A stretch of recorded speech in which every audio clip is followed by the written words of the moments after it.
Hi, Vicky. Good morning, Johnny. How are you? I'm well. I'm Good. trying to figure out when I show slides, how to be able to see everyone. Um, but I can't figure out how to do that. Do you know how to do that? I know how to do that with having two monitors.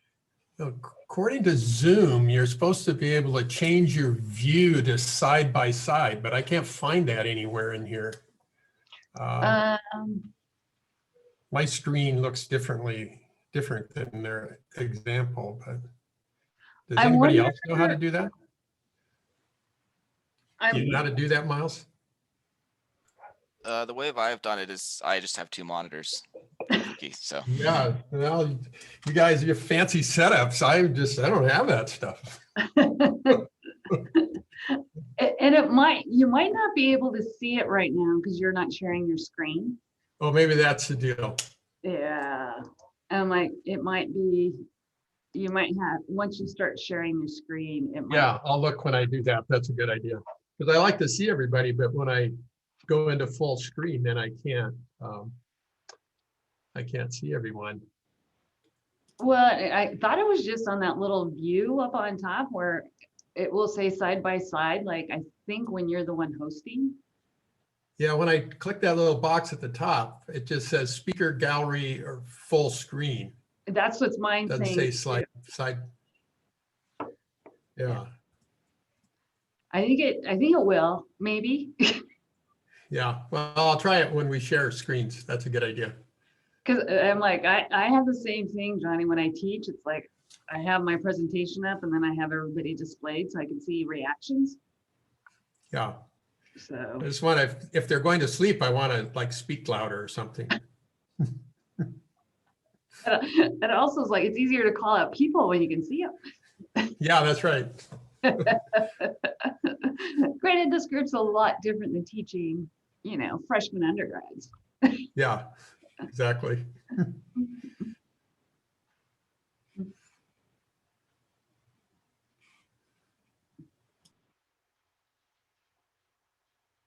I'm going to see if I can share my screen. Oh, I can't. I have to wait for Patrick to enable me. Yeah. That's the one thing I don't like about Zoom is it's either one person or everybody you share a screen with. Like you can't pick and choose. Yeah.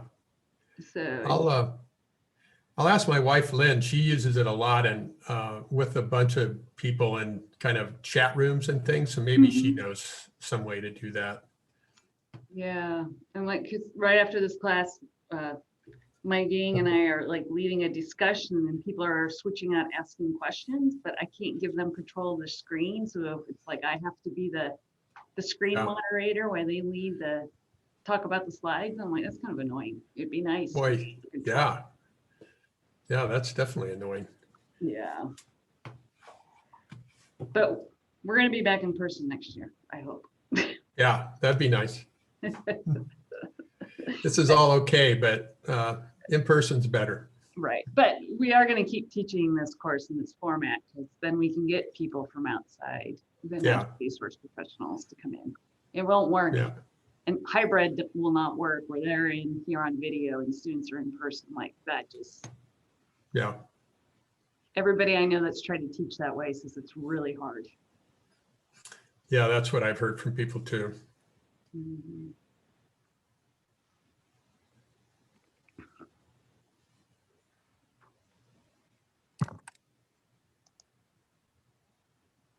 Morning, everybody. Hiya, Patrick.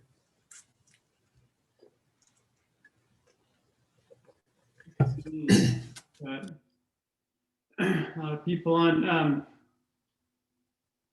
Might have a couple extra people joining us that wanted to sit in on your wonderful presentations. We shared with you what you guys will be talking about. I wanted to ask you all a question related to that. I was on a partner call yesterday with a lot of resource folks from around the West, and we were talking about some of your individual projects as well. And there was a lot of interest from places like NRCS and the U.S. Fish and Wildlife Service, Montana Fish, Wildlife and Parks. We're just kind of chatting about some of the things and questions you guys would be addressing. And I wanted to ask you if it was okay for the group to invite some of those outside professionals to sit in on the talks, to ask questions and listen to your work. I think there's applications they're seeing what you're doing, and it might be a nice way to kind of even showcase some of your skills to future employers as well. So if you guys think that's an okay idea, maybe give me a thumbs up on your screen, just so I know you guys would be cool with that. Looks like most of you guys, I see some head nods, and okay. So green light and inviting some other people to listen to your talks is what I'm hearing, right? Okay. All right. So. And I would just say, if you're not comfortable, you can reach out to Patrick and I also, and we can go from there. Yeah. We'll blur out your face and the screen. I'll give you like one of those, like, you know, FBI voices when we're interviewing people, so they won't know who you are. But seriously, if you are uncomfortable, we can make arrangements. Yeah. Okay. So it looks like we got most folks here today. I know we've got Shay Coons is joining us as well today. She's Vicki and I's master's student that's done a lot of work in Earth Engine as well with white-faced ibis and wetlands around the West to see what's going on today. And today, Ryan was going to give us his presentation a week early on looking at predicting, you know, last snow accumulation. He got a second COVID shot and is not feeling well, so we're bumping him back to next week. So we'll have 3 presentations today, one from Miles, one from Johnny, and one from Austin. Is that right? Okay. And what we'll do, because we have a longer period of time to work with today, we're not going to be as strict with, you know, cutting people off and limiting questions. We'll stretch that out to give everyone a full breadth of what they'd like to hear and see. And the remaining time we have left before 1 o'clock, I'll stay on the line, and I'm guessing with Vicki and Tyler and Johnny as well, just to field any questions you guys might have regarding projects or, you know, things you're doing to run up to your own presentation for next week or the week after. So that's kind of the framework for today. I don't know if Tyler, Vicki, or Johnny, if you have anything else to add to everyone before we jump into it. Oh, sounds good, Patrick. Sounds Okay. good. Tyler, Shay, and I do need to leave by 1 because we have another presentation we're doing at 1 o'clock. So we'll Okay. probably leave just a few minutes before 1, but we'll stick around till then. I will mention as an aside that last week, a number of us did meet during the 11 to 1 o'clock period.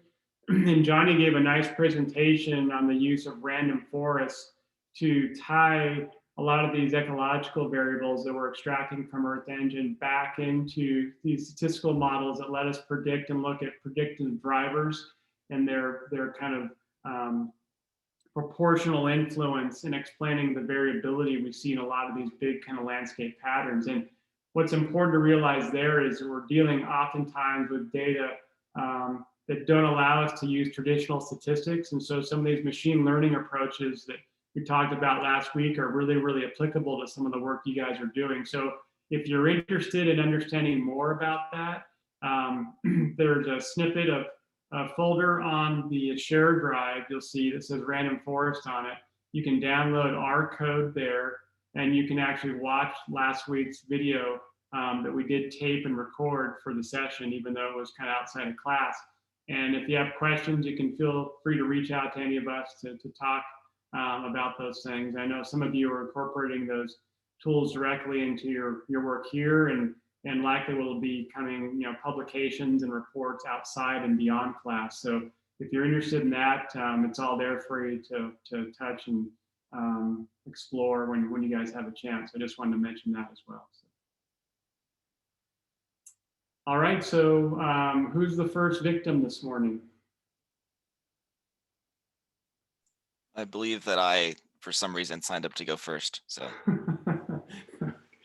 All right, Miles, you have the floor. That may be because I made you. No, I think I just did it of my own accord. But let's see. Can everyone see my screen? Yep. Cool. Alrighty, so my project is the expansion of shrimp farms in the Gulf of California and the potential for restoration to support migratory water birds in these areas. And this is work that I'm doing for my undergraduate thesis here.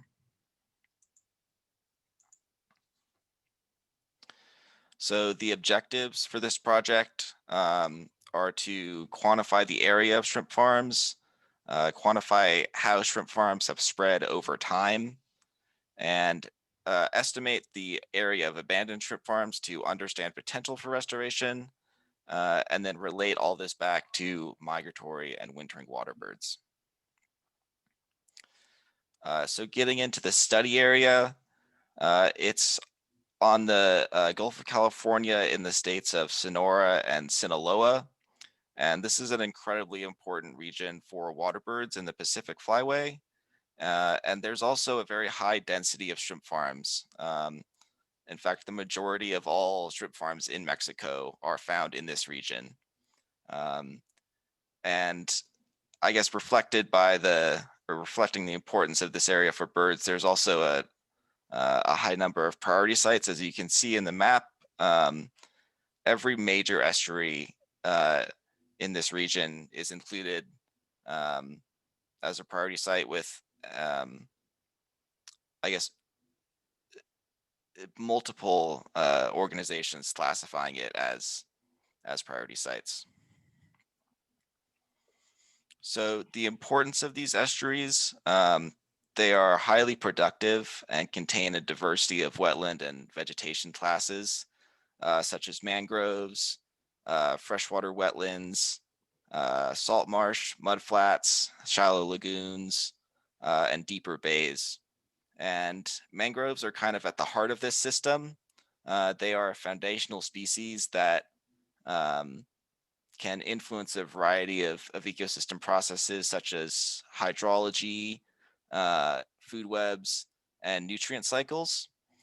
And then salt marshes are also very important. They can export nutrients to other habitats, as well as directly providing habitat for feeding and roosting. And then with all the other wetland types, it helps just provide a very diverse and heterogeneous system that can support a lot of species. So this region holds 35% of all waterfowl wintering in Mexico and 59% of all shorebirds wintering in Mexico. And it's particularly important during droughts, droughts in the Western US where birds are forced to move further south to find suitable wintering habitat. So this is showing the Upper Pacific Coast waterfowl counts, which were conducted from, I think, 1946 to 2000. And as you can see, there's this continued decline from 1990 to 2000 that is significant because it's so long. It goes on for 10 years, and there's not another, I guess, increase or decrease on here that that is this consistent. And the thing is that it aligns with the initial development of shrimp farms in this region. And so it's a pretty clear correlation with shrimp farms directly destroying habitat, and then the number of waterfowl decreasing. It is important to note that during this time, there's also an increase of managed lands in the Western US, particularly in California's Central Valley, which can provide wintering habitat for waterfowl further north. So moving on to shrimp farms. Shrimp farms are the greatest threat to these estuaries, and that's because these areas are primarily driven by tidal fluxes, and so they're less influenced by changes to climate, such as changes in temperature or precipitation. And as a result, climate change is less of a factor, and human development is much more of a factor. And shrimp farms are the greatest and biggest example of this. As I mentioned before, around 95% of shrimp farms in Mexico are in this area, and they are a significant alteration of habitat.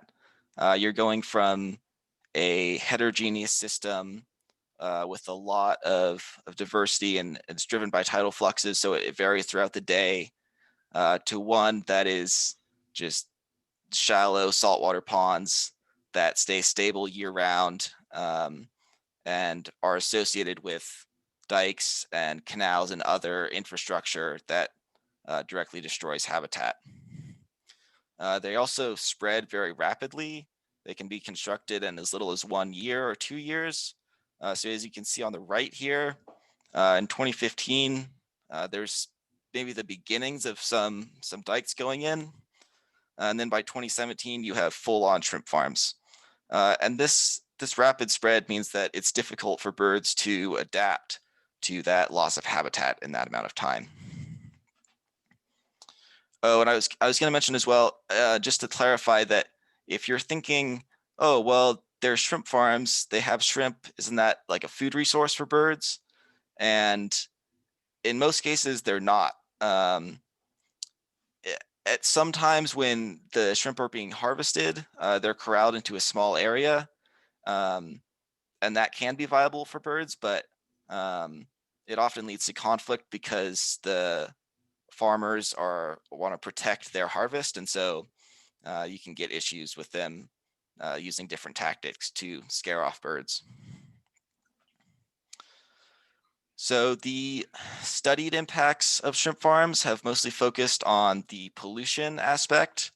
This is probably the most, it's been regarded as the greatest impact shrimp farms have. And then there's also been research into the habitat destruction, primarily looking at how shrimp farms have impacted mangroves. And this has been a big problem in other parts of the world, but in this region of Mexico, it's been shown to be pretty minor. But something that hasn't really been addressed is the issue of shrimp farm abandonment. And with abandonment, there's the potential for restoration to occur. As you can see in the picture on the right, the area at the bottom, the dike has been breached, and so you're starting to see some, I guess, return of wetland function there. And so it's unclear to us how much area is abandoned, but if it's a lot, then that means that you could have a pretty significant area that could be restored, and then that could support wintering water birds. And there can be a number of reasons for that abandonment to occur, such as farms not having the funding for operation, destruction from storms, disease outbreaks, or other options. So now just a little overview of the methods. I digitized wetland classes and delineated the year constructed. That was all conducted in QGIS, and then identified potential abandoned area just by comparing the area that I digitized versus the area reported by state commissions. And then estimating abandonment is, I guess, the meat of the project, and that's what I actually did in Earth Engine. So for digitizing wetland classes, I used Google and Bing imagery and this was imagery from 2020. And I focused on priority areas. And that's where I classified all wetland types. On the right, you can see that kind of in the upper left of the figure, it's just shrimp farms. And so that was something I came in later and added on. That's outside priority areas. And then I did use some existing data, especially for I guess, like inlets and bays that didn't have a lot of other wetland types, but the majority of it was done by hand, and that gave me a lot more flexibility when classifying wetland types, and it also gave me familiarity with the region. And then using the area that I had classified for shrimp farms, I delineated the year that each farm was constructed. And so this was done using Landsat from 1984 to 2019. And the first few years, up until the early 90s, are pretty patchy and there's a lot of missing data. That's not really a big issue here because most of the development didn't occur until the early 90s, or didn't start occurring. And then on the right, this is just showing the initial shapefile that I had, or an example of one. When I first went through, I was just focusing on digitizing the entire area, or I guess the outline. And then here we can see, this is, for example, 1997. We have the outline, and then I've delineated within that areas that first appeared in 1997 or earlier. And then 1 year later, 1998, a few new areas have appeared.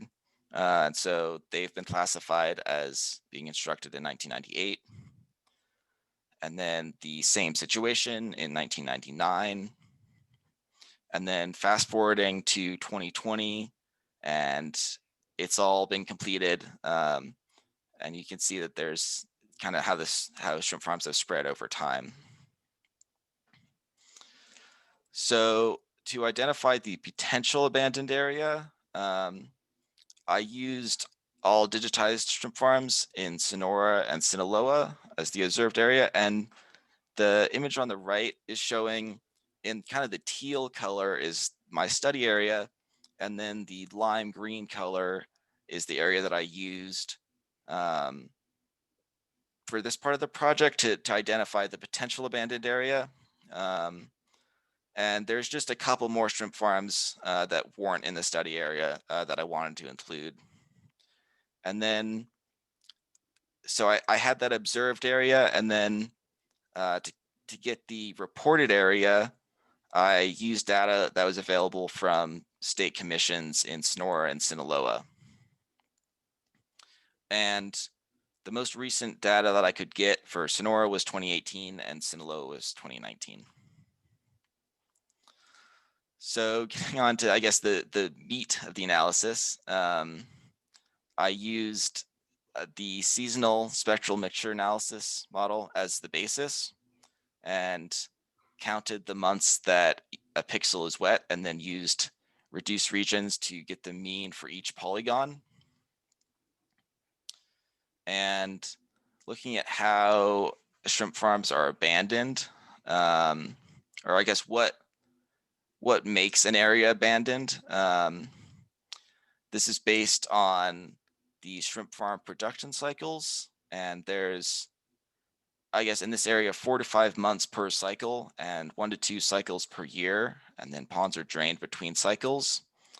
And so to be as inclusive as possible, I counted active areas as having as being wet for 4 to 10 months, to include everything from 1 cycle at 4 months to 2 cycles at 5 months each.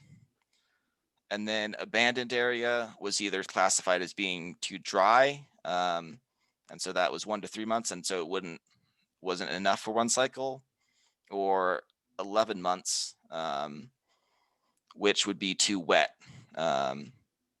So it would have been more than 2 cycles for that to happen.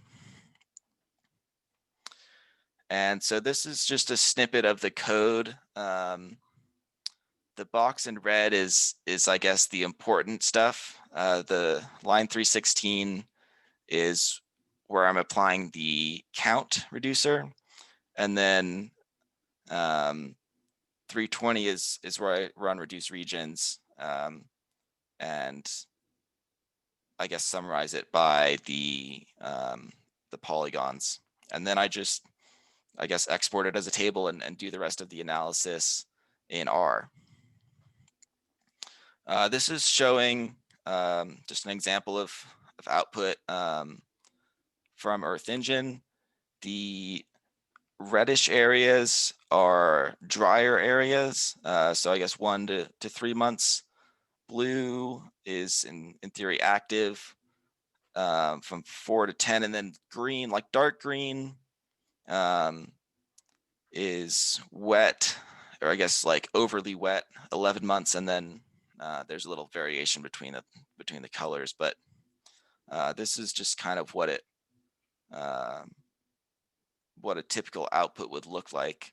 And you can see that there's some areas that are too dry and they're not getting classified as anything. And I initially thought this might be a bit of an issue, but I tried lowering the threshold for what counts as wet. And the problem was that it significantly overclassified everything else without really changing the area that was being counted as dry, or I guess not being classified at all. And so I kind of went through the study area, and it seemed like places like this that actually had an effect on the data were pretty minimal. And so I just kept everything as is. And then this is just showing the, I guess, the binned results. Everything in blue is active, and then lime green is abandoned or inactive. So that's just an example of what that looks like. Transitioning now to the results. This is the proportion of wetland classes in priority areas, and it doesn't include classes like bays, and that's because I wanted to include just, I guess, shallow wetland classes, or areas that shrimp farms would be in, could really displace. And so I think it's pretty telling that shrimp farms they're slightly less than other classes, but still a significant amount. And this is just in priority areas, which in theory should be receiving the most protection and in theory are the most important. But yet shrimp farms have, I guess, nearly the same total area as, for example, tidal areas. And so this figure is the comparison of reported active area and observed area of shrimp farms. And so the unaccounted, so I guess I'll start at this Sonora and Sinaloa. That's the data that I got from the state commissions as the reported active area for those for those states. And then the total observed hectares is what I digitized myself. And so then I just took the difference of those two figures, and that's where you get the unaccounted hectares of around 45,000. And so with this, that's showing that there's a pretty big potential for abandoned area. And there's other factors such as, I guess, the disparity between when the state commission is, when that data is coming from, like 2018 versus 2020, that could account for some of it. In addition, farms not reporting acreage, or state commissions classifying acreage differently. I guess not acreage, but hectares differently from how I did it. But it seems like it's still a pretty significant amount. This is looking at the growth of shrimp farms over time in Sinaloa. There's I guess, a steep increase from 1990 to 2000, and then it levels off a little bit, and then recently it's been increasing again. And this is the cumulative area, meaning that once even in a year like 2010, where there's a very minimal increase, you still have a very you still have around 40,000 hectares of shrimp farms on the landscape. Sonora, you get a little bit of a different trend. This is less area overall, but you don't get that steep increase until, I guess, the late 90s, early 2000s. And it occurs over a shorter period, and then it kind of levels out more or less from early 2000s until now.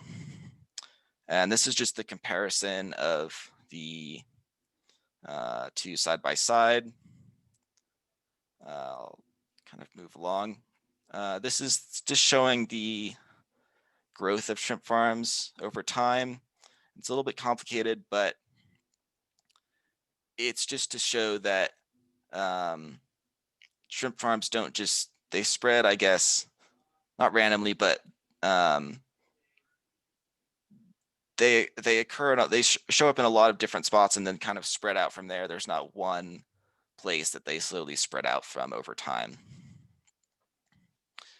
This is showing the shrimp farm activity over time in Sinaloa. And then we have activity for Sonora. And so this I guess was, yeah, well, I'll get into this more in the discussion, but the area that's classified as abandoned is pretty low compared to the total area. And it says it's variable throughout, but it doesn't really increase with total area like I was expecting it to. So getting into the discussion, the area abandoned in states has stayed low, around 8%, which is, I was expecting it to kind of increase as the total area increased, and it really didn't. And then another issue is that the suitable area for shrimp farms has been estimated to be 236,000 hectares, which the current number is 122,000. So the total area of shrimp farms in this region could end up almost doubling. There's potential for that to occur. And so this could result in the significant declines of water birds. But that depends on I guess, the quality and availability of other sites in the flyway as a whole. If other sites are also affected, then that could lead to significant population declines through direct mortality or decreases in reproductive rates.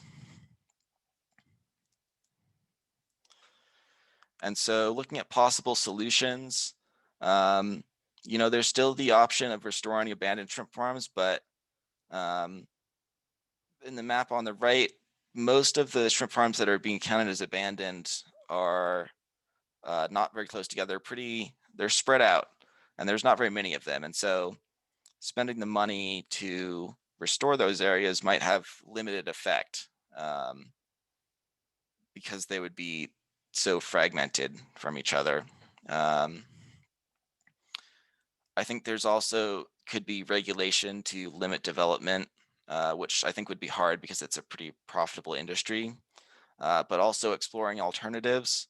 The picture on the bottom right is the area of, I guess, well, it's a set or super intensive shrimp farm versus the farms that we see in Mexico are either extensive or semi-extensive versus super intensive.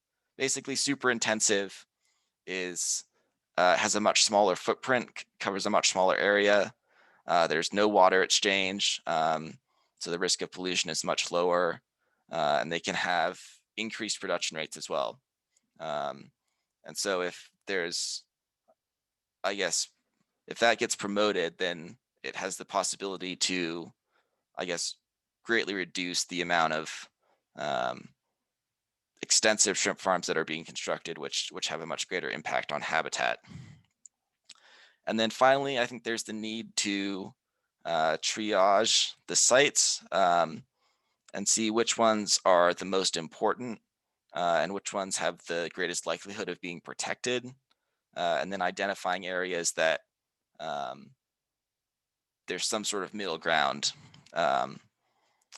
And yeah, I guess that's all I have. All right, thank you, Miles. Any questions for Miles post his presentation on the underlying ecology and conservation outcomes, benefits, the methods he used, etc.? Miles, great job. Anyone have questions for Miles? Yeah, it was a great job, Miles. Really good. Thanks for presenting that. Miles, I have a Thanks. couple questions. First, what is the typical lifespan of these shrimp farms? Yeah, that's something that I haven't really looked into yet. I think I haven't really seen it mentioned in any of the literature or reports that I've read. And I think it's something that could be possible with the data that I've developed. I guess further analyzing how maybe like the average time that a shrimp farm is active before it gets classified as abandoned, but that's something I haven't looked into yet. Okay. My other follow-up, well, it's more of a nuts and bolts question.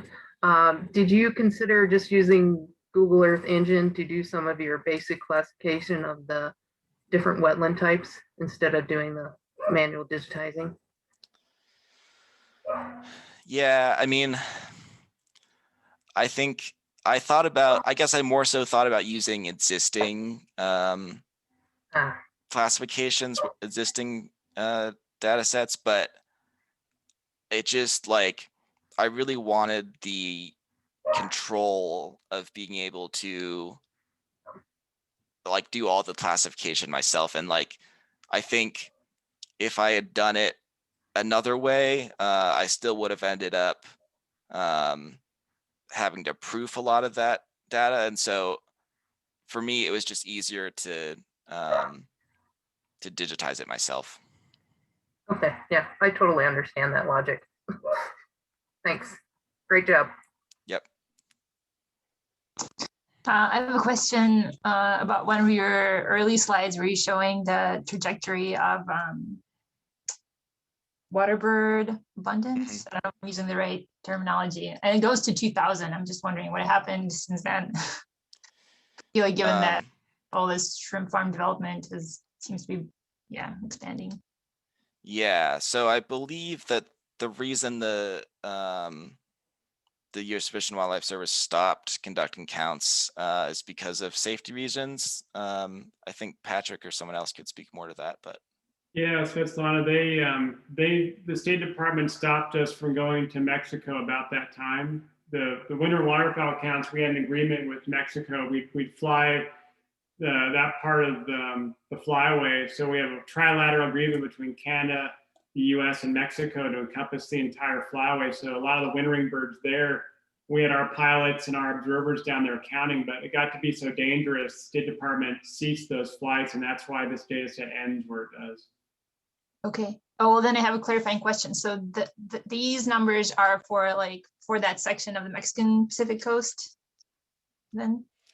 Yeah, this data here is just for the Northwest Pacific coast. Okay. All right, and I had something else, but then I forgot. Maybe I'll ask later if I remember. And good job. Great presentation. Thanks.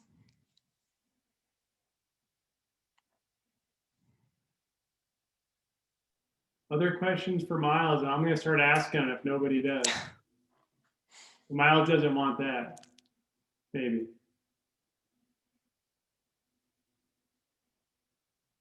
Okay. Oh, I remember. It's a simple one. Just in terms of classifying wetlands, I was just wondering what, again, since you did it manually, what are the distinguishing characteristics, or I guess how can you guys like prove, or how do you know that you're classifying them correctly, I guess? Yeah, so it's kind of why I used Google and Bing imagery, is because it was often taken at a different time of year, or just like it looked different. And so, yeah, it was just going over, just doing, I guess, how it appeared. And yeah, I guess I would say I have some experience from just birding, and like an idea of kind of what these areas looked like on the ground. And then I did do a lot of this work in collaboration with Antonio Cantu, who's a master's student at LSU, and he is from Mexico and has done a lot of work in Mexico, and so he was able to provide some insight on like kind of fact checking the digitizing as well.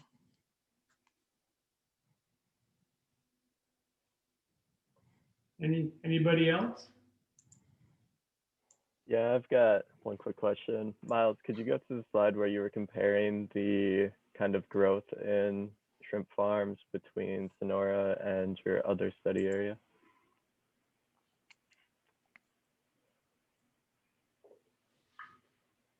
This one. Yeah.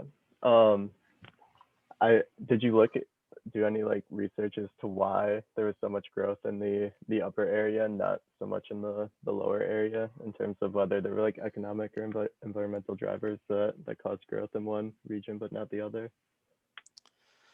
I haven't really looked into that. I think Sinaloa has a little more, I guess, suitable area for shrimp farms. That would be my main guess. I guess I'm not really sure if there's more like population centers, or if it on like a state level, there's different regulations that would support it. Other than that, though. Sure.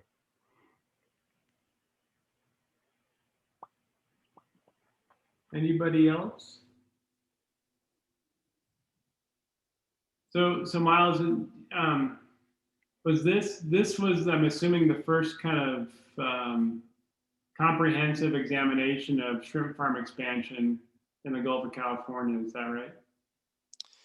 Yeah, I mean, I think there have been some other ones, like one of the studies that looked at how they've affected mangroves. But I mean, I think, yeah, this is the first one that has, I guess, looked at, I guess, and shown the growth year by year as well. And I think for this area and for this time period, it's definitely the first. And it sounds like too, I mean, maybe can you explain to everyone, I mean, you touched on some of these flyway scale concepts and earth engines, bringing in these pieces of the flyway that we couldn't really examine, and just years prior. You kind of touched on California and changes there. Could you explain what was going on there? And then, given current drought situations and the collapse or potential impacts of what shrimp farms were happening, what does that mean for the Pacific Flyway? What's happening, and what has the potential to happen with your work? Yeah, I'm not sure I'm going to be able to answer this in quite the detail that you're looking for, but yeah, I think they had a significant expansion of, particularly of rice, and I forget exactly the timeline for this, but farmers had to start flooding their rice fields instead of burning them during the fall and winter, and so that created a lot of suitable habitat for particularly waterfowl. And so it created a pretty strong population of wintering waterbirds there. And then I guess now, like with droughts and other drivers, that's becoming less viable. And so there's more, I guess, uncertainty for those birds of where they're going to go. And so I guess historically, these estuaries have been pretty resilient to those droughts. And so they've provided a refuge for those birds during those times. But now, due to the expansion of shrimp farms, it's more uncertain if they can still provide that habitat. And I mean, if shrimp farms continue to grow at this rate, and if they do, I mean, even approach that potential area of 236,000 hectares, I guess, yeah, could be serious issues for those birds, and that's going to have, I guess, major impacts for the whole flyway. So. Yeah, so I mean, looking at your work, I mean, to me, I think it's really important to highlight, you're working in Sinaloa and Sonora, but you're really talking about impacts that stretch from, Central America to Panama, all the way to Alaska. When you think about, how these things could happen, and I'm thinking about the current drought situation in California right now. What you're telling me perhaps is the relief valve we used to have of Mexico being a place birds can make a living in the winter is probably going away. And that's pretty alarming. Yeah, I agree. Yeah. One last thing, you talked about impacts to wetlands. I'm curious, what is it that's being impacted? When you're building a shrimp farm, I'm assuming are you putting up perturbations that are limiting that tidal flux from occurring and stop kind of that nutrient cycling that birds rely upon for food resources? What is the impact actually happening there? Yeah, I mean, you're stopping that tidal flux, and you're replacing it with a very homogeneous habitat that is just a shallow saltwater pond. And so if that's going in areas of mudflats and salt marsh, which is the majority of what's being replaced, then that's a pretty drastic change to those areas. And then I think in addition, you have the additional infrastructure such as roads or canals or dikes that can further fragment it, even if it's not an area that's directly being destroyed. And then you have the issue of pollution as well, which can lead to impacts in the broader ecosystem, the broader estuary, by changing nutrient cycles and that type of thing. So a lot of things can change. There's a saying, I don't know if many of you know this, and I'm trying to get a little bit wonky with wetlands and Miles's work, but there's a saying in the wetland ecology world that Thomas Jefferson was the greatest destroyer of wetlands in the West. He developed, the township and range system where we like to put roads in these big squares. Well, you build a road, what you do is you raise the road at elevation and you stop an impede flow of water. And we did that systematically across the entire West. And when Miles describes these perturbations of ditches and roads, in addition to these individual dikes, impedance and flow and connectivity of water is just that. Anything that stops it impedes that cycle of nutrient exchange and resource abundance and availability. So I think it's a really good point. Last question, Miles. I keep saying that, but this really is the last one. You mentioned intensive shrimp farming as a potential solution. How feasible is that, considering just, I'm assuming that the cost goes up per that? And would you say if that was to be a solution, there need to be some kind of funding mechanism to perhaps invigorate or stimulate that type of growth in Mexico? As I'm assuming these are all low budget things. If a lot of them are happening outside the regulation and you have a corrupt system and cartels down there, is that a solution? And if it was going to be one, how would you say we implement it? Is there a mechanism there to do that? Well, I guess I will say, I feel like I think we've discussed this a lot on our own about corruption and cartels and other forces at work here, but I guess from what I've seen in the literature and reports, and so I guess what I feel like I can talk about in this setting is that I don't really know how much of an impact that has. And I think the shrimp farm industry generally is pretty profitable. And so I think there could even be funding from within the industry for this if there's, I guess, either regulations or some other sort of impetus. And I mean, there have been, I guess, experiments of intensive shrimp farming in Mexico that have shown to be viable. And so, yeah, I guess maybe if you had some sort of regulatory driver, I don't know if you would need funding or not, but I mean, intensive shrimp farms, like I think it would require a much bigger initial investment, but they do produce more shrimp. I guess per area that's involved. So I think, yeah, I don't think it would require too much work, but I guess that's the best answer I can give. No, I think that's great. So it sounds like maybe there's an initial investment hump you have to overcome, and maybe there's a little bit of regulation, but those being in place could be a solution, it sounds like. Yeah. Yep. Anybody else before we move on? All right, great job, Miles, and thanks for bearing with us on all the detailed questions. Yep. Really appreciate it. Of course. Looks like Austin, you are the next one up. That's cool. It fits kind of with Miles, actually, because it's about waterfowl.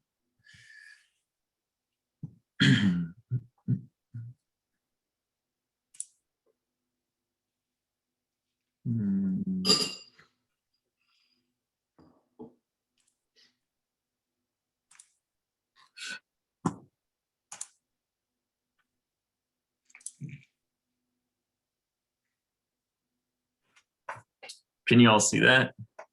Yep. Cool. Yes. All right.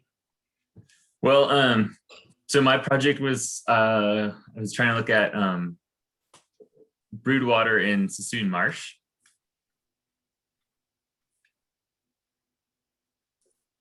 Oh, there we go. Sassoon Marsh is one of the major wetlands that's still in California. 90% of the wetlands in California have been destroyed, kind of as Patrick mentioned, and Miles talked about the rice fields in California. For the wetlands have been destroyed for several reasons, but a lot of it is agriculture. And so Sassoon Marsh is kind of like this critical last large wetland area that then is part of the California Bay Delta area, and it's the water goes through there and then drains into the San Francisco Bay. Just for some geographic context, a lot of Sassoon Marsh is private duck clubs. There is a state wildlife refuge there, but the majority of it's private duck clubs. Well, I don't know I think it's the majority is private duck clubs. If it's not the majority, it's really close. It's about half and half. And the private duck clubs primarily manage for winter migratory waterfowl that come down and spend the winter in the duck clubs and take advantage of the sweet setup that the clubs have for them, trying to make it nice so that they get more birds. And so their focus on management is for these winter birds. But there's a lot of birds that aren't migratory that stay year round, including mallards pictured in the bottom corner. And the non-migratory birds need resources that often aren't the primary management targets as for these duck clubs. For example, in the summer, a lot of times what would be water during the winter is dried to grow beneficial seed plants that then are used to feed the ducks in the winter. So you have kind of like this like conflict of needs. And the residential birds, they need the water in the wetlands for brooding with their ducklings to keep them safe from predators.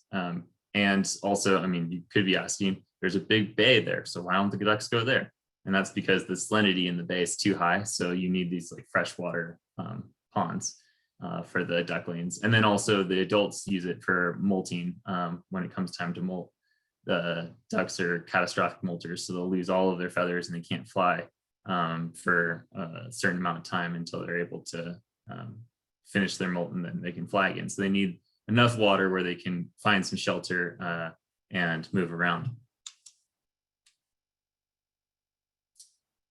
I just said most of this. So it, like I said, the clubs are typically managed for the winter migrants, but there's also what happens is that when the management switches in these areas that are primarily for winter migrants, it can create ecological traps. And so here's an example. So this is from a paper that we published last year, and the green star is where the duck nested, and the yellow points are where the duck would take its nest breaks while it was nesting.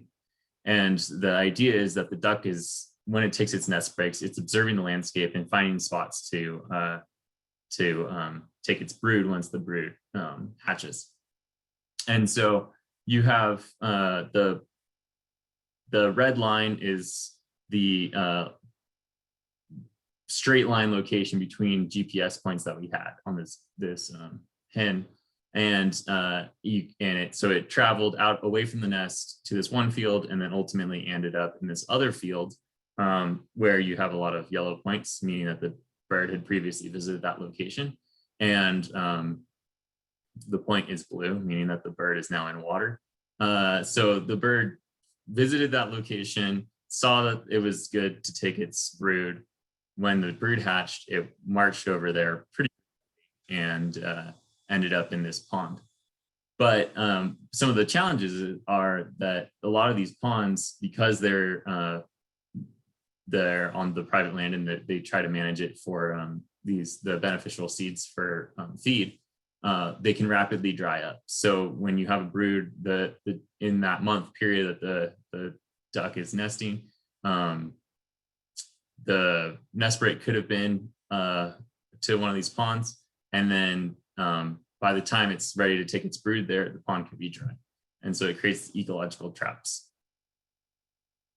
So part of the goal of this project was to kind of find a way to map water that's available during the period of the broods and see, because the data I showed you was from a study where we had the hens marked with GPS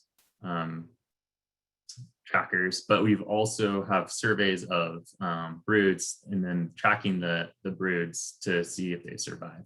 So the goal is to create maps for of the water and then correlate it with the survival. So the methods I used the fun film strip thing that Patrick showed us to assess image quality. As I said, the water is pretty dynamic on the landscape. A lot can change in a short window, including the 16-day window of Landsat. And so it was important to kind of like figure out what was the smallest window I could use that still allowed for the highest quality of data. And so I started looking at just monthly images from 1984 to 2019 for May, June, and July. And as a lot of the important thing to note is a lot of the residential birds, they'll nest and brood between April and August, with the peak in theory in May or June. So that's why I picked those dates to look at. And I visually assessed just kind of each image based on whether or not there was clouds. And the reason why I did it just visually instead of just using a mask is I wanted to know specifically if the clouds were covering up kind of the areas of Sassoon Marsh that I was interested in, and not just kind of like the general Landsat scene, especially because it's around the Bay Area where there's a lot of fog. I plotted the data for May and June, and based on the assessment, I determined that just going with 1 month, I was losing too much data from with some clouds, and there were some days where there was too many clouds, and so I decided to do the median of May and to mid-June to hopefully get enough data where I could kind of fill in where there was clouds. But hopefully that the change in water didn't cause too many weird things to happen.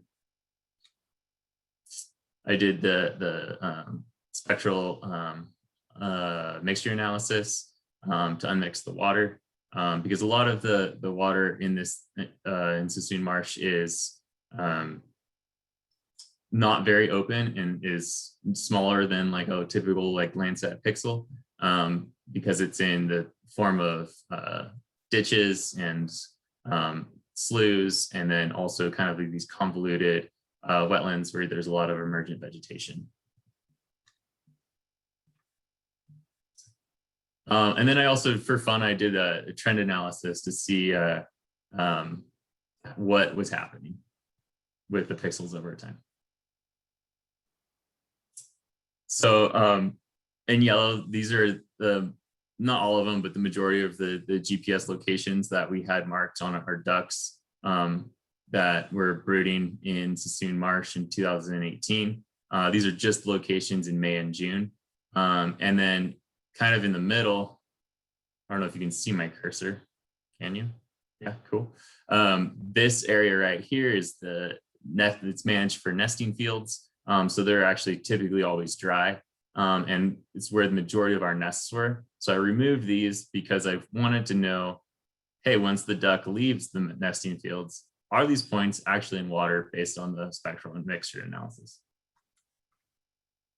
So the results of that, nice big picture of the area. And this is a high resolution rapid eye imagery from June of 2018. So the same period that I was doing the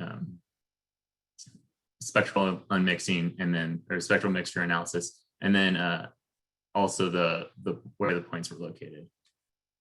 And this is the result of just the water pixels that were greater than 0 in that May to mid-June time period. So you can see the dark colors in this image are water.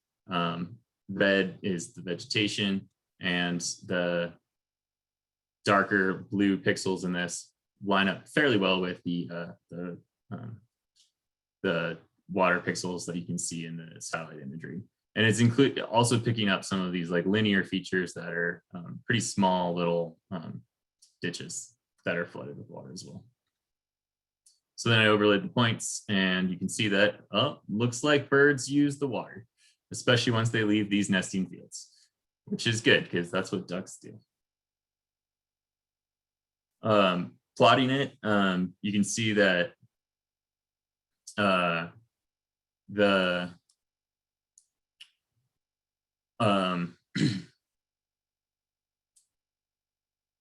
there's actually a lot more points. 9% of the points were outside of the water, or a water pixel, which is possible, but also kind of potentially unlikely, because ducks spend the majority, the ducks that we had marked were mostly mallards, and they spend the majority of their time in water. They're not like grazers like some other species. And so we were looking at that, I was kind of like, is that right? So I looked into the data a little bit more and saw that there's a lot of instances like this, where you have a point that's maybe associated with 2 pixels that were classified as water, but the point itself did not fall in the water. And so what I did is I buffered each point by 15 meters, which is the average area of the GPS units, and then took the maximum water value, if there was a water value, of the pixels to try to account for any points that were on the edge or in between pixels like this. And oh, it looks a lot better. Only 2% were out of water, which makes a lot more sense. And you could see, and then this is based on the spectral mixture analysis that Patrick mentioned. The majority of the points are in kind of the pure water pixels by 100%. Then you have a ton of fractional water pixels, which is indicative of the kind of convoluted landscape that the wetlands are. So the next steps that I didn't do for this project was incorporating field data for a more intensive accuracy assessment instead of just using duck locations, and then starting to incorporate the actual duckling data. And then there were some areas that looked like they were good water habitat, but there were no duck points in there. So we also have maps of salinity, and there's some ponds that are super high salinity. And so that could probably answer why some of those areas didn't have duck use.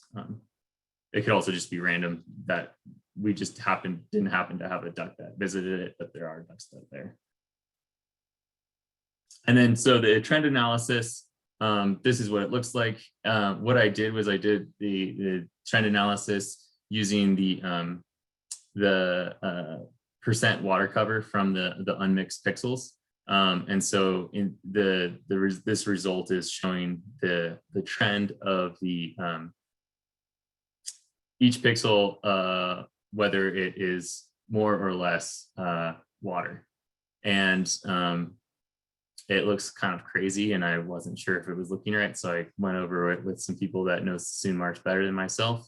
And they pointed out some interesting things to me. A lot of the bright red, especially, I'm going to zoom into this area here. So a lot of the bright red, especially in this area right here, this was a really good brood pond that has been infested with Phragmites. And so now they don't flood it up at all. So that checks out to be the appropriate color for the trend. Down here, this was a duck club that got the levee broke. And so now it's almost permanently flooded. So it is now wetter. So that checks out as being good. And then up here, this was also a brood pond that's managed as the brood pond. And over the last several years, they had some issues with trying to keep it flooded. And they actually drained it and did a restoration project in it. So during the summer months when the images were taken recently, it was dry, so that checks out.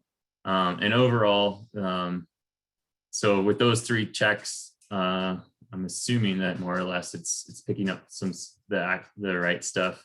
It's hard to know whether or not it's changes because of emergent vegetation when things are red, or whether it's dry just on this information alone. But with a little more digging, maybe using the NDVI trends, it could tease out whether it's a dry pond or if it's from maybe some Phragmite invasion.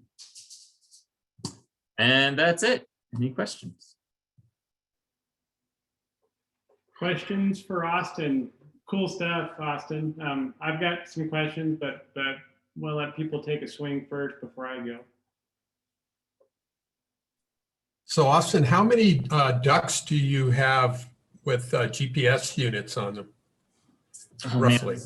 Man. It's a lot of dots. It was impressive.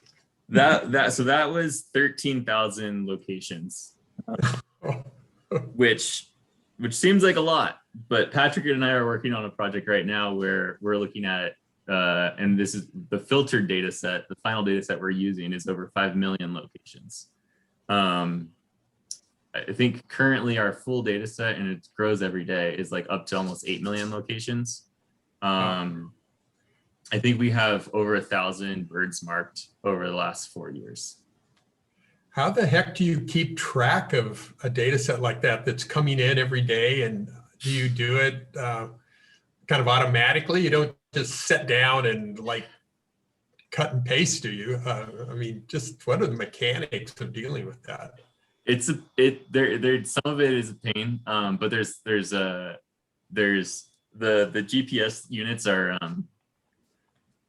they have each one has its own cellular plan. So every time the bird is within a cell location, it will text out its location or the history of location since the last time it's in cell location. And the part of the makers of the GPS units manage that data, and then the data gets uploaded to MoveBank, which is a data repository for telemetry data. And so it automatically gets uploaded from there. So all we have to do is, when we want to use the most recent data, do a new download of the data, which is, if you want to use all of the data, it's getting more and more cumbersome because it's now, 10 gigabytes of data, I think, every time you want to download it, all of it. So, yeah. Well, impressive. Yeah, it's pretty cool. Some of the things that Patrick and I are going to have to think about for our current project are like when the birds go to like Canada or the Arctic, they don't have as good a cell service, so they don't text as often, and then the storage on the unit ends up kind of filling up. So you kind of get these like spikes of information when the bird is in cell service, when it's not in cell service, which can kind of mess up some of your statistics. But yeah, it's really cool. Yeah. And then I have one other question, just kind of on the management of Sassoon Marsh these days. It's been a long time since I've been down there looking at that system, but is managing the marsh having problems getting enough water these days as many other places in California? What's kind of the issues from the water availability aspects in the marsh now? I'm trying to think. I can't think off the top of my head of any specific issues as far as like water rights and not being able to flood up, especially on the duck clubs.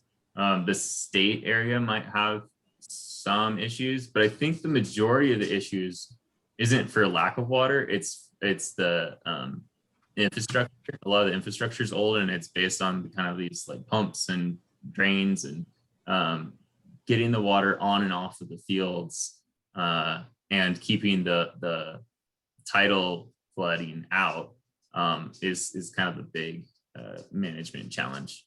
And like that one field, the levee broke, and then once the levee breaks, it's kind of too expensive to try to repair it in a lot of cases. And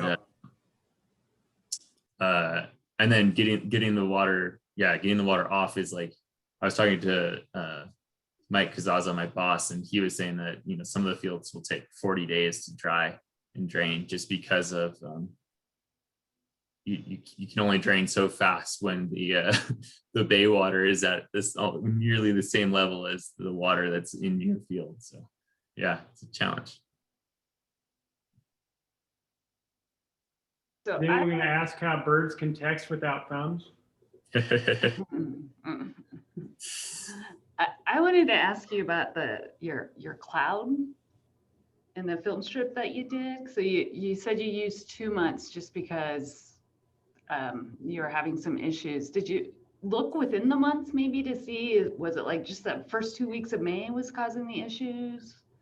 It was a little bit all over the place. So, I mean, when I was saying that there's some clouds, it'd be like this picture where there's just like a couple spots that are masked out. And then like this one, I think I also classified as some clouds, because the majority of the marsh area was still clear. But then there were some days where it was just completely overcast and you just didn't get anything. So when I looked at doing it just for like May, I think there were 3 full years that I would have no data at all.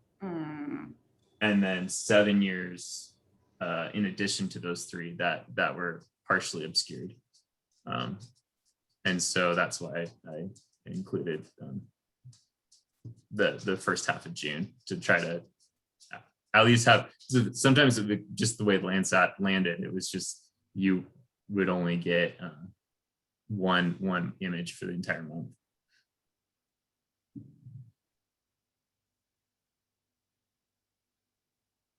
I have a question about the next slide. I was trying to just wrap my mind. Oh no, the slide that shows like ducks on the landscape, or in Sassoon Marsh. That one. No, the one that has like points on. Yeah, there we go. That one. So I was just trying to. So these are points, right? So how? I guess what exactly do these points represent? Because it looks like you're tracking ducks over a couple months. So yeah, so these are every single location that the GPS texted out during the months of May and June of 2018. So there's I think there's like 10 different birds, maybe 10 to 18 different birds, I forget exactly, in this, that are represented in this picture. And the GPS units are set at different collection intervals. So I don't know, but anywhere from, in that time, anywhere from like a half hour, a point every half hour, to a point every 6 hours. And so, yeah, that's why you get some of these clustering, is like, you know, one bird would hang out there for a long time and you just get a ton of points kind of like all in the same location. got it. Cool. Thanks.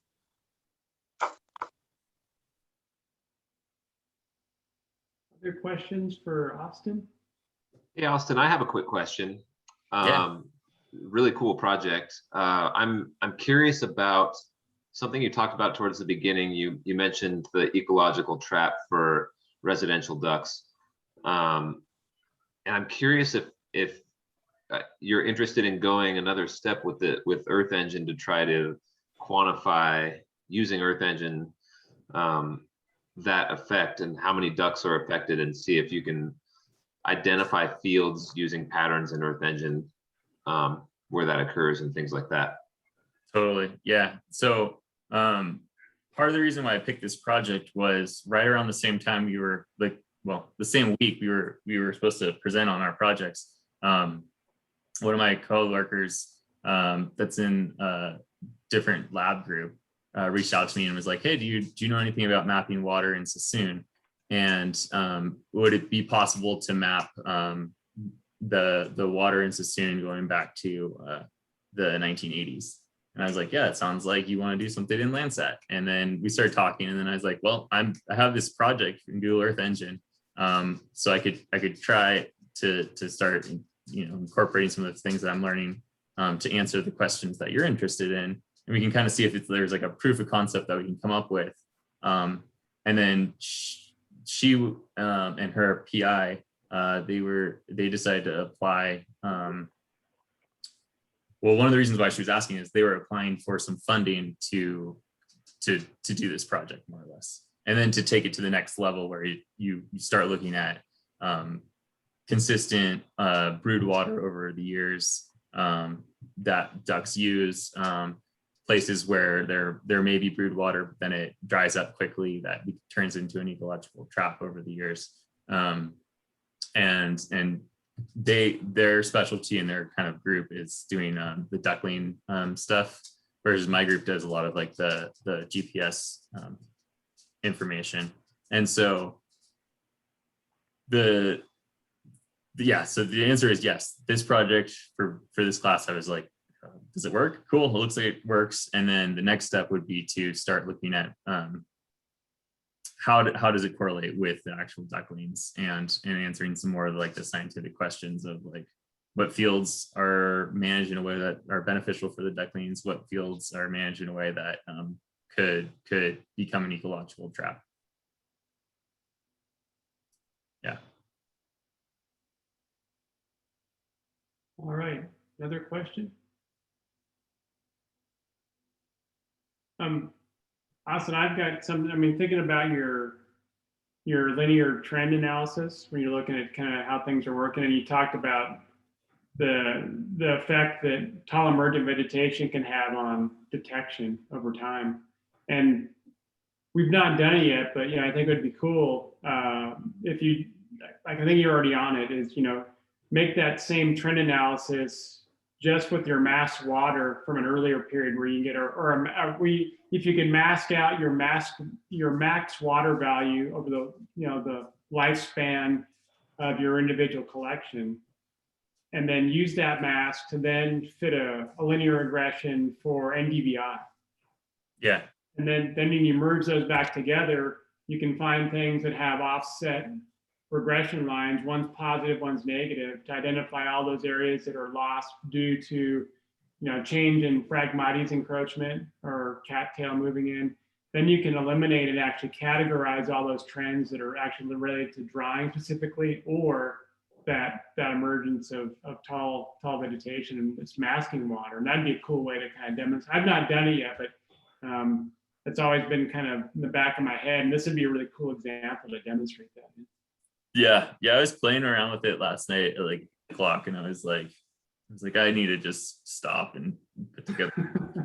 But I know, I when you showed us in class how to do it, I was like, wow, this looks really interesting. And I wasn't originally planning on doing it, but when you showed it to us, I was like, I gotta try something.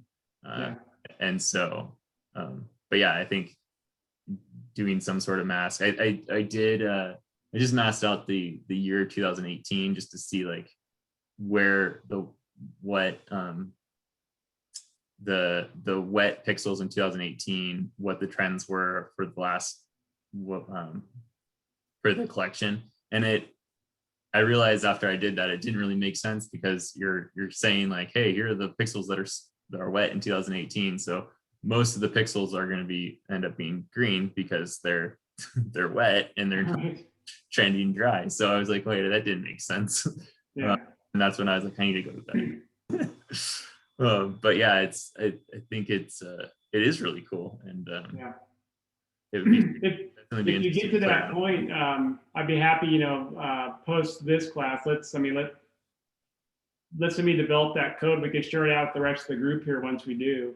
Because I think there's other folks who'll be interested in the same effect, and of course too, with keeping the folks at GS happy with the outcomes as well. So cool application, and I like to see the fact that the models are doing, if your work, your models work already, they're being tested, and you guys are finding validation in the data you're bringing to the model. So it's really cool stuff.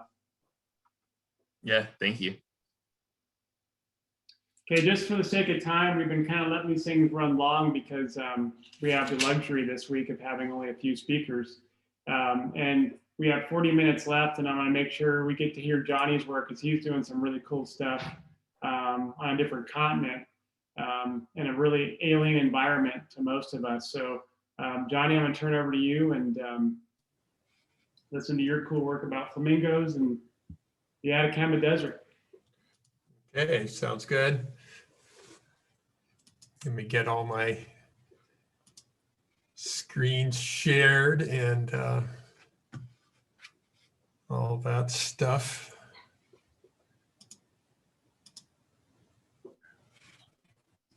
Oops, just a minute. I've got to figure out this viewing thing.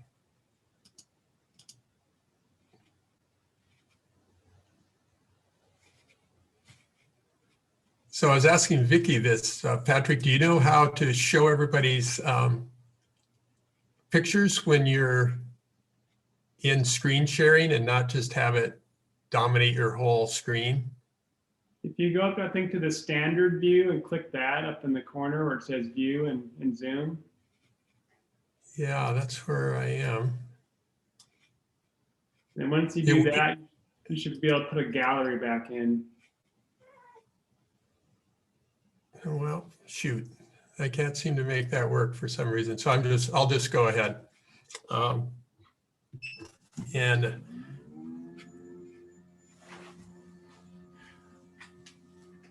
I'm going to stand up here, getting a little stiff.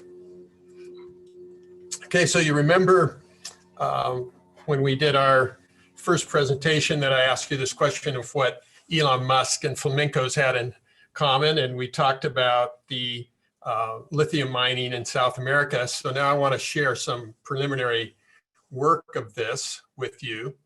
And remember, we're working in the part of South America that's what's called the high Andes. Oops. And this is the area that we're talking about here on the left.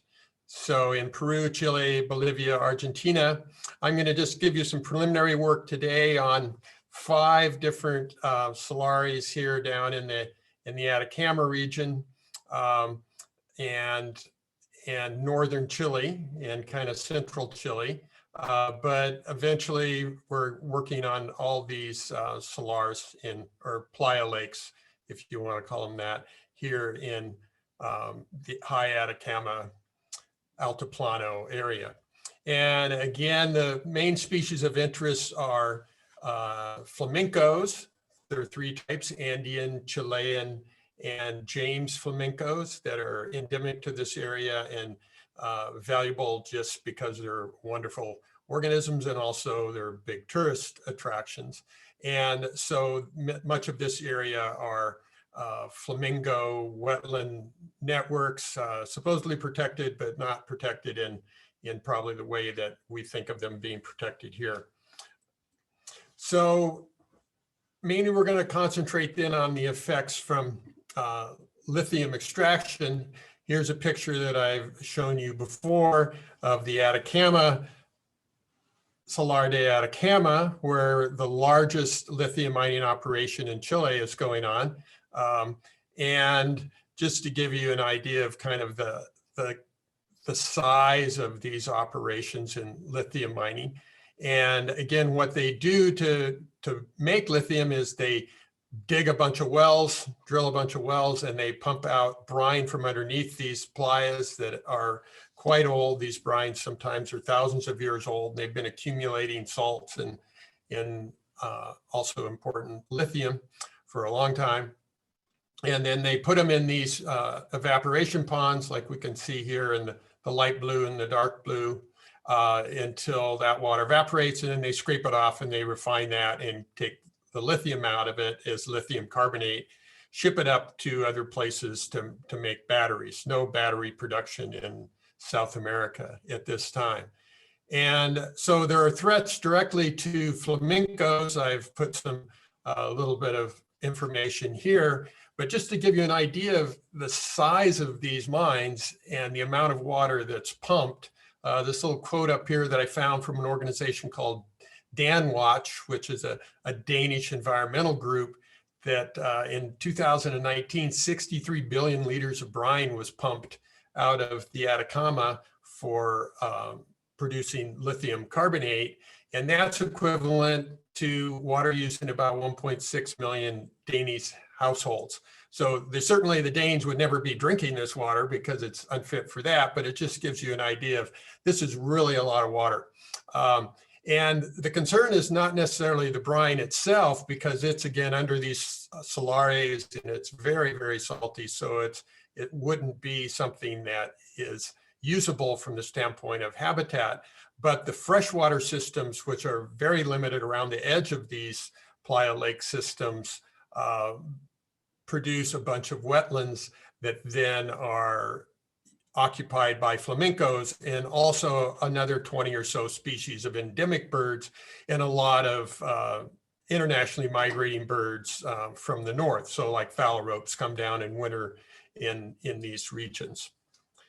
So let's look at just very briefly, someone asked a question, I think last time when we gave our first presentations about what's the future demand for lithium. And right now, lithium is growing, demand is growing exponentially, and it's probably going to double in the next 5 years. And being most of the lithium comes from brine extraction, it's going to be in places like the Atacama. And most of the reserves in the world are in the Atacama. There's also similar areas in northern China that are also being mined, and they'll be growing pretty substantially. But right now, South America is the biggest producer. The production systems are in place there, and so they're undoubtedly going to grow, and they're going to move to other salari wetland systems in South America. So let's look briefly at kind of the system that we're working in, that I'm going to try to use Earth Engine to answer some questions about how these habitats are changing, and how that might affect flamenco abundance, as well as other organism abundance that use these wetland systems. And so the main thing that we're concerned about in the end is the number of flamencos, or their viability, and the other types of organisms that use these wetland systems. And that, of course, is dependent in the ecological sense on habitat quality. From the standpoint of habitat quality, then, there are really two main things that, that feed into that. One feed into that directly. One is surface water area, from the standpoint of how much area is there for flamencos to occupy, and also its depth. These flamencos are very weird things. They're not only weird looking, but they also have kind of a different life cycle than a lot of birds. They produce only one egg every 3 to 4 or 5 years, most of them depending on the species.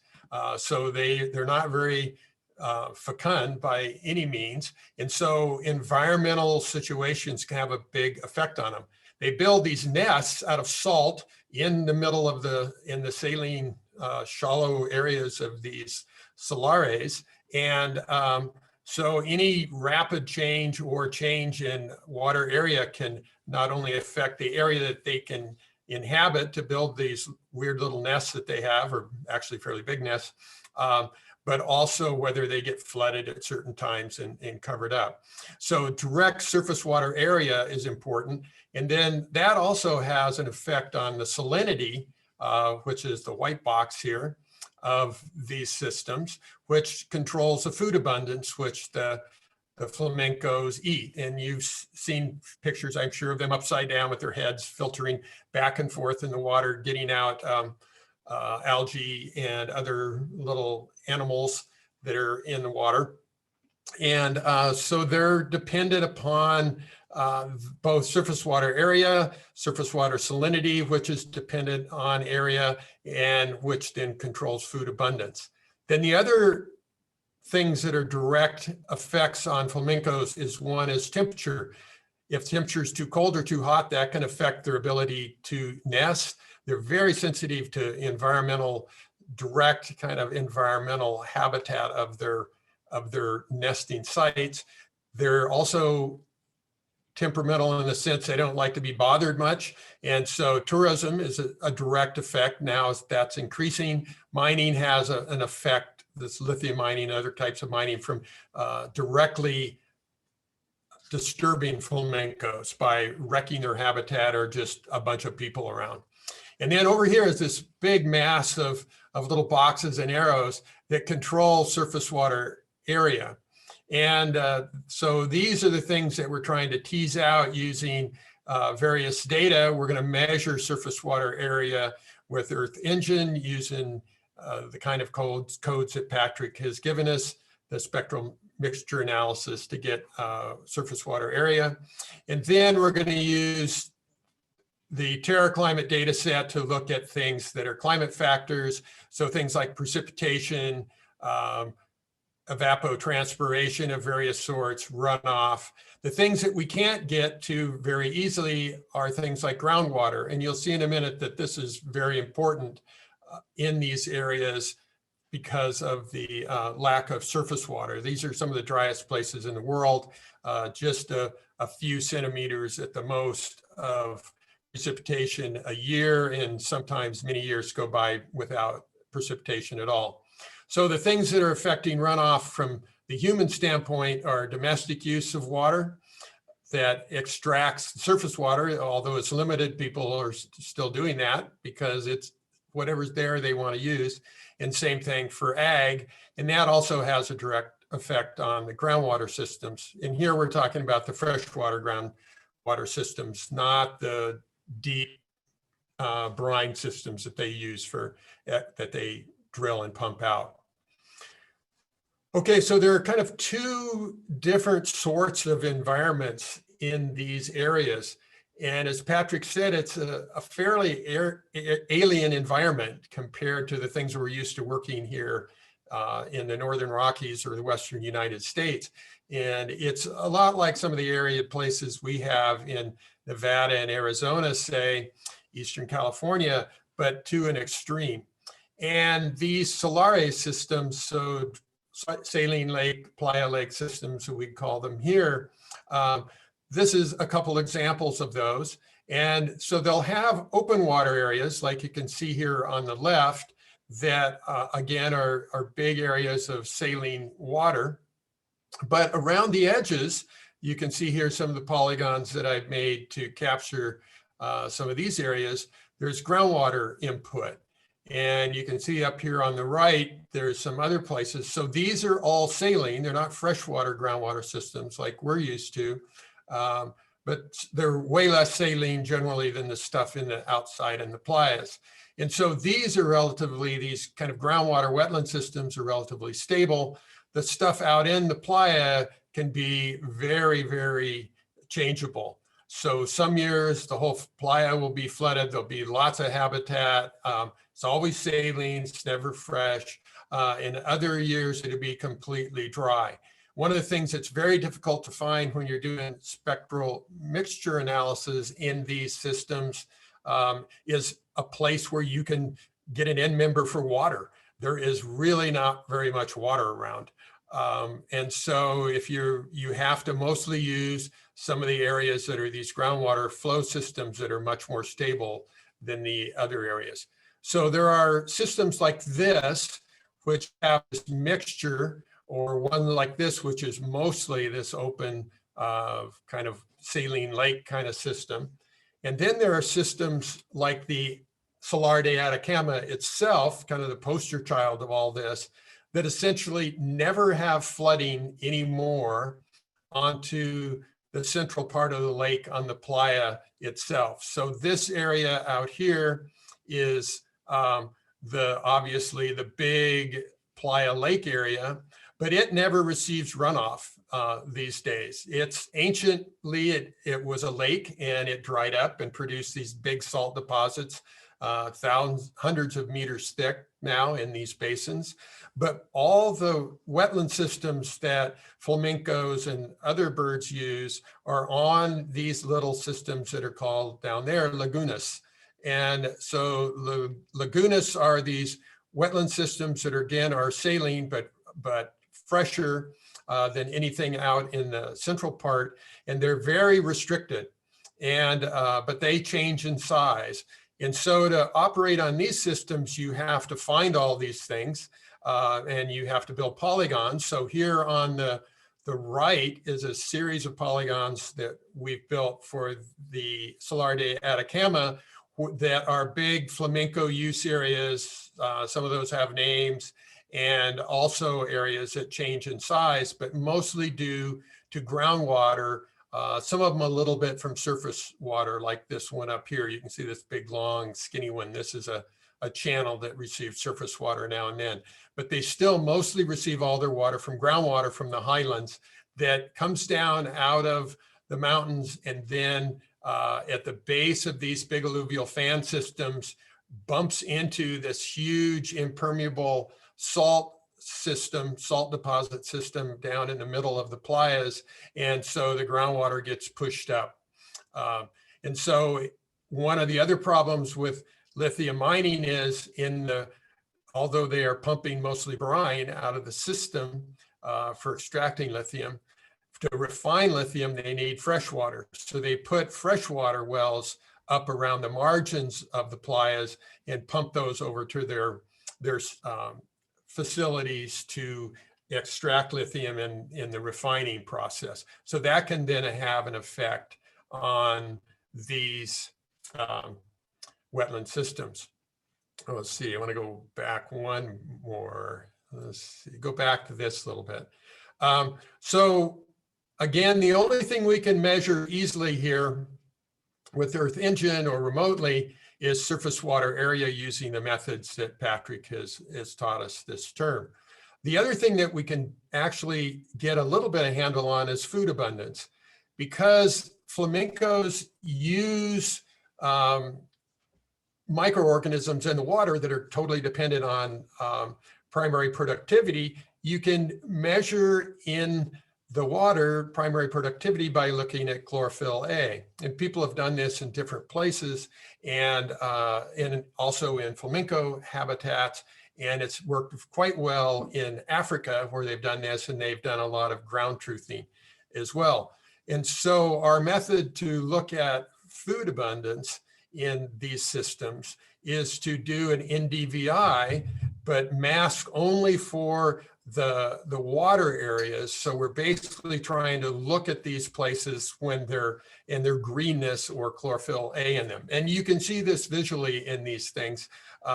So we're using that as kind of a surrogate for food abundance. So we have some measure of habitat quality then of surface water area and then food abundance. And then also in this place, we have some flamenco numbers, which I'm going to present to you a little bit today, but they're kind of hard to get over the long term.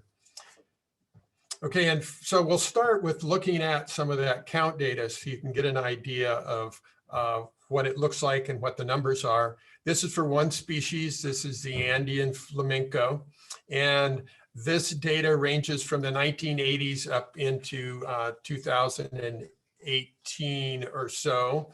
And these are box plots, numbers here on the y-axis, and then the different boxes, different colors of boxes represent different periods of time. So there are 4 periods of time that you can see here, starting in the 1980s. They're about 10 years long up into, again, nearly to 2020. So you can think of these boxes, are not quite that way, as about 10-year intervals starting back into the 80s. And one of the things that you can see in Atacama, and this is kind of what makes people concerned, is when you look at the old count data in Atacama, there were many thousands of flamencos. So you can see on the order of 20, 30,000 individuals in Atacama. And now, starting even in the 90s, but certainly in the 2000s, that there are many less flamencos.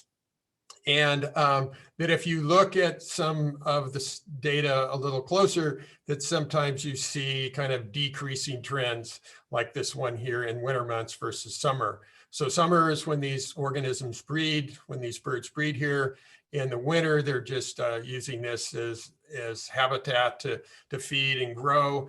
They move around a lot, so they're moving amongst the solares, so that makes it hard to kind of track their numbers of well.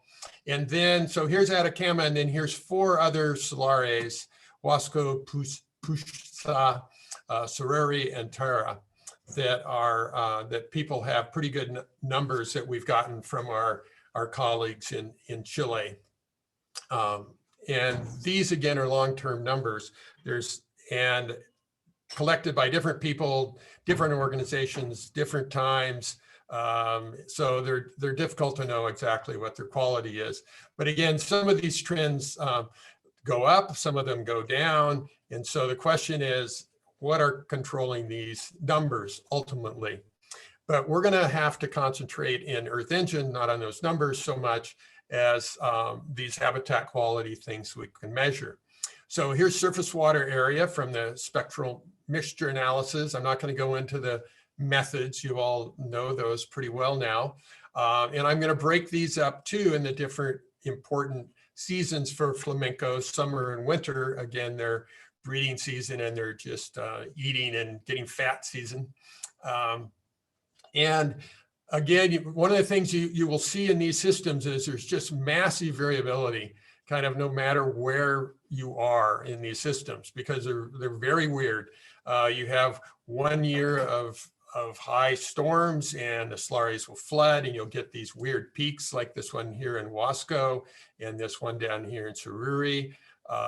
And again, the interannual variability is very large. If you look at these, you might be able to see some trends. Certainly Terra looks like it's maybe going down, not clear for these others. If we go to the winter months, maybe surface water area is decreasing. Certainly seems to be the case in Atacama. And just remember back to those flamenco counts this year, back in the early 80s, this data starts in 84 because it's the Landsat data that we've all been using. This was where we had really high counts in that decade in the early 80s, early and middle 80s for Andean flamencos in Atacama. But in general, surface water area in Atacama certainly seems to be going down. Maybe in Surrey, others just kind of noisy. Now let's look at habitat quality. Measure maybe food, hopefully, in DVI. And this seems to show kind of similar trends for Atacama. Certainly changes down. Again, this is summer here in red. Highly noisy in nearly everything else. But a lot of times you see, like down here in Terra, you'll see these kind of little drops here at the end in many years that are much lower than they have been in the past. Same thing here for Atacama, even if you kind of don't buy the trends. These last years definitely seem lower. The other ones, very noisy and not much change overall. If we go to the winter, we see a similar thing. And Atacama, very prevalent here in DVI changes, so presumably primary to productivity. The last years have been very different in productivity and potential food source. And even in a place like Wasco, which has this huge variability, probably driven by winter storm systems, which is driven mostly by INSO, but there's certainly a decline here. And nearly all of these then show that the winter in DVIs are much, much lower in these last few years than they have been in the past. So now the question is, well, how can we kind of attribute any of these changes to processes that are acting on the landscape, both the natural ones, whether they're perturbed by humans or not, or the kind of direct human actions. And the only thing that we have directly for humans to measure there is population number, population density. So I've used that as kind of a surrogate for all these things like domestic water use and potential tourism disruption, things like that. And I've built a random forest model, which Patrick mentioned in the beginning of the class, for those of you who didn't hear my little vignette on the topic.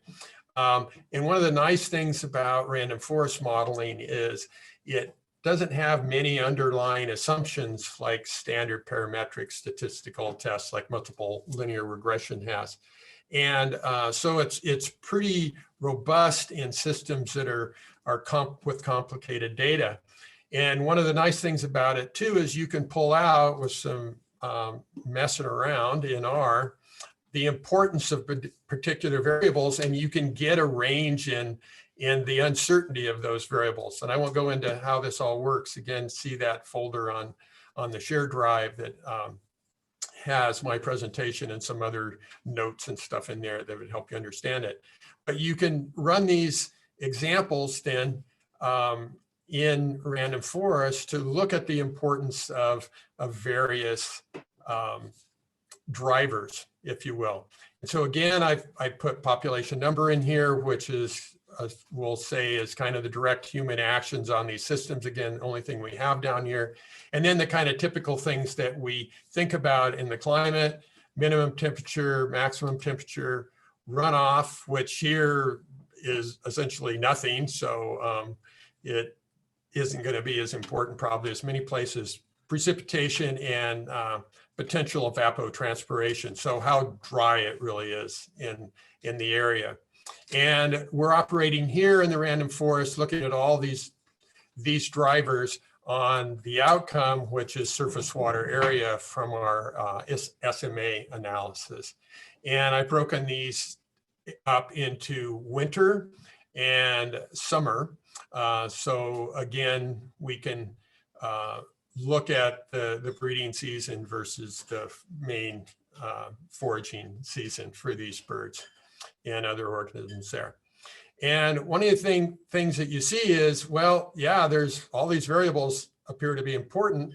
So that's not quite as satisfying if certain ones are, but some of this makes sense. And first of all, let's go down here and look at potential evapotranspiration, PET. It's a pretty important variable, which makes sense in these systems. Obviously, the more evaporation that you get, the less water you have in these systems. And temperature is the most important thing for surface water area. Overlaps with a bunch of other stuff, but that makes sense too, because that's going to be the big driver of PET. And so some of these systems, when you do a bunch of variables like this, you may want to then remove some and look at the importance of the others that you think are things that are easily or better measured. But the other thing that's important to see is that population numbers is an important aspect. You look at these systems are way out on seemingly out in the middle of nowhere, and you think that, well, they're not, there's no way that humans can really have any effect on them. But these analyses would say, well, humans are probably as important as evaporation, or certainly nearly as important as the temperature things, and more important than precipitation for the winter surface water area. Okay, so here's summer, same kind of thing. Here we see in the summer, which again you might expect, is things that really pull out our maximum temperature, which are going to drive the evaporation. So these things are somewhat correlated, but it gives us an idea then again that the main climate drivers in this system are going to be temperature, if we think about the simple things we can measure, and precipitation. And then not far behind that is going to be some effects of just the number of people around, whether they're mining or tourism or using water for domestic use or ag or whatever. Okay, let's see now if this will work for something like NDVI, and again, masked by these water areas. So this is not NDVI of the landscape vegetation, but of just any kind of plants growing in the saline water, and the only plants that grow in those saline waters are algae.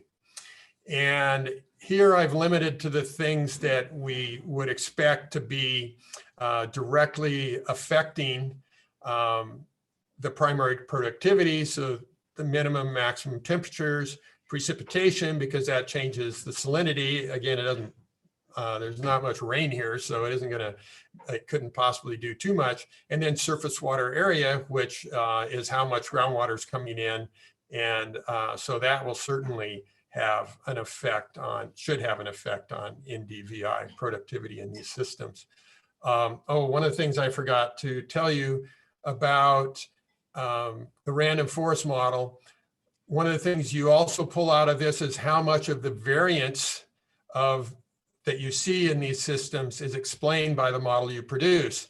And these are good outcomes for, this is surface water area again, so 91% here, 86% for winter versus summer. So these these variables that I've chosen to put in the random forest model, they do a good job of accounting for the variance that we see in the system. Same thing here for the NDVI, winter 93%, summer 89%, those are the same essentially.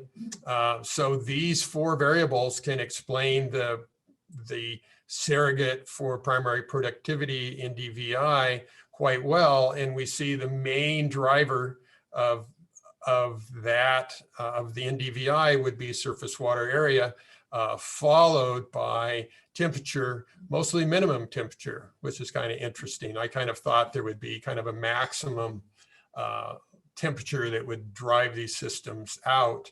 They just get too hot, especially if temperature is rising. And so that would really be the control, but it was minimum temperature, and precipitation is there, but relatively small. Okay, so now that was all of the salars that I worked on at the regional level. Now I want to zoom into Atacama because it's the only salar of these that I've finalized now that has lithium mining in. So it's the only one that I can look at relationships to mining. The others don't have mining in them. Eventually, I should have about 20 of these things, but it's taking quite a long time to build the polygons for them, especially these ones that have all these little wetland systems around them. But if we concentrate on Atacama, the idea is that hopefully we could get an idea of say surface water area, what's controlling that. And then we could look at all of the things that were relatively important from the kind of natural system to look at, is there kind of what is the effect of these things, the importance of these variables on flamenco count. And then we could toss in total mine, we'd make sure to have total mine area there, the amount of mining taking place. And so let's see what we came up with here. Not as satisfying, but here are the driver variables that I picked, and I've done a whole bunch of these things, but these are the ones that seem most reasonable. So this is total mine pond area, and through time, we've seen the mine pond area in Atacama grow pretty exponentially. I didn't show you that plot here, but I showed it in my first presentation. And then here's population density number again of the number of people just in the system. And here's evapotranspiration, which we saw is important, and maximum temperature, which we saw was important. And then precipitation on surface water area. And again, this is just for the Atacama, not for all of the salaries together. So this is that main groundwater system. And here then, unfortunately, essentially everything overlaps. So not very illuminating, but at least we know these things are explaining a large percent of their variability, and all these things make sense. It's just saying that, well, gee, they're mostly all about the same importance and they're all quite variable. So not too satisfying, certainly not going to be able to make any strong statements. But now let's look at flamenco count, because this is ultimately what we're trying to get at.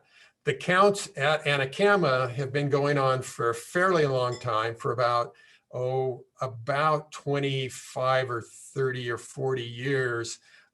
And they've been taken in the last 20 or so years by the same organization. So I've restricted this data to just that time period when the counts were pretty good, and most likely different years are more representative from one another. And I've kind of lumped the two winter and summer seasons together here just so I would get a bit more information.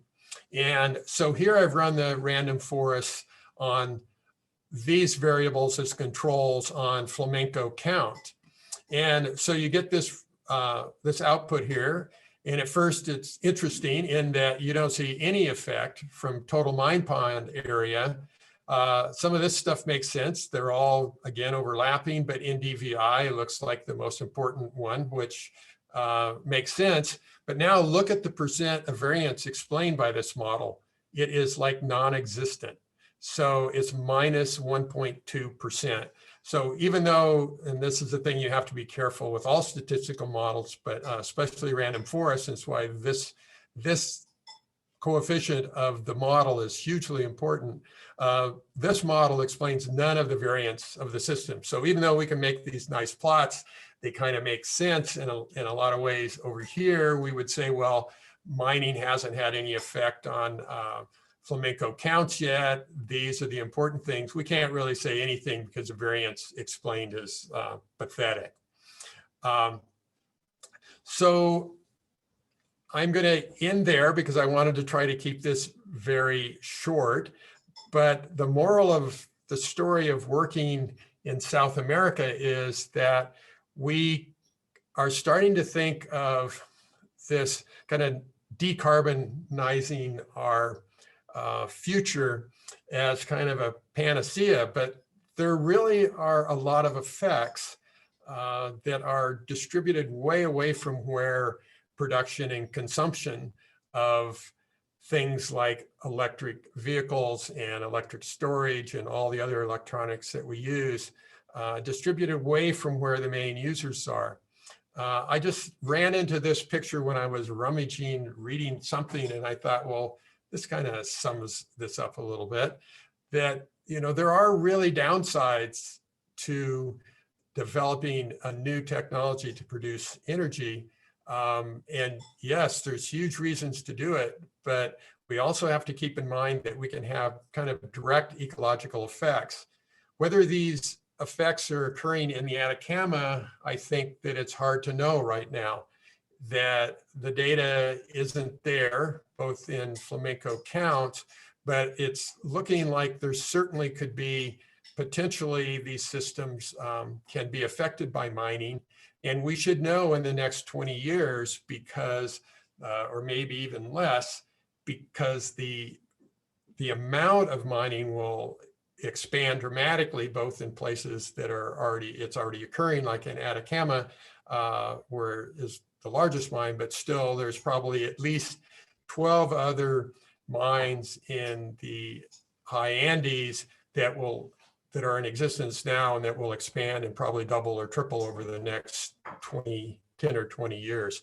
So it's a good time in the sense that we'll be able to test these ideas of what the effects are of lithium mining in these areas and what those effects might be on different types of organisms and especially flamencos. Okay, that's it. That's all I have.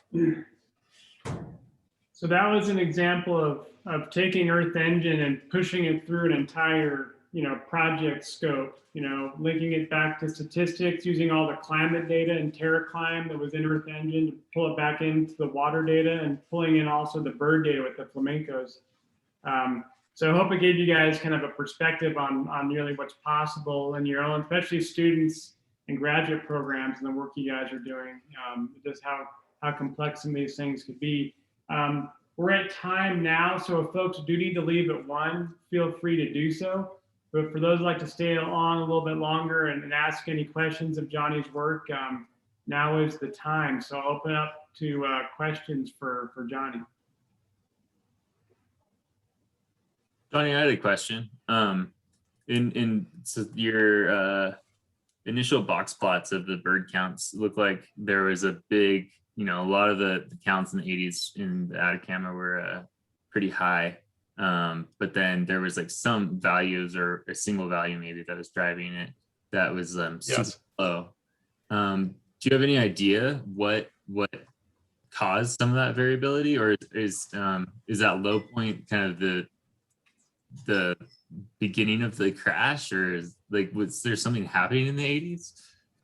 I think one of the problems with using, all count data that, you guys that work in birds more than I do directly, is that you're changing observers and methods all the time. And in the early time in South America, it was very haphazard in who would do the counts and how they would do the counts. And so that's one thing. But the other thing too is, I mean, it's pretty hard to just to screw up between 30,000 flamencos and 400 flamencos. I mean, you ought to be able to tell those numbers apart. You know, you may get 20,000 instead of 30 or even 10, but you certainly should be able to tell. So the fact that within one 10-year period, like you note, there's 1,000 flamencos counted in Atacama, or there's 30,000 counted, 25,000 counted, those are really different. But the other thing that happens, and that, you know, we always have problems in using this count data, but is especially difficult here, is that these birds really move around between areas.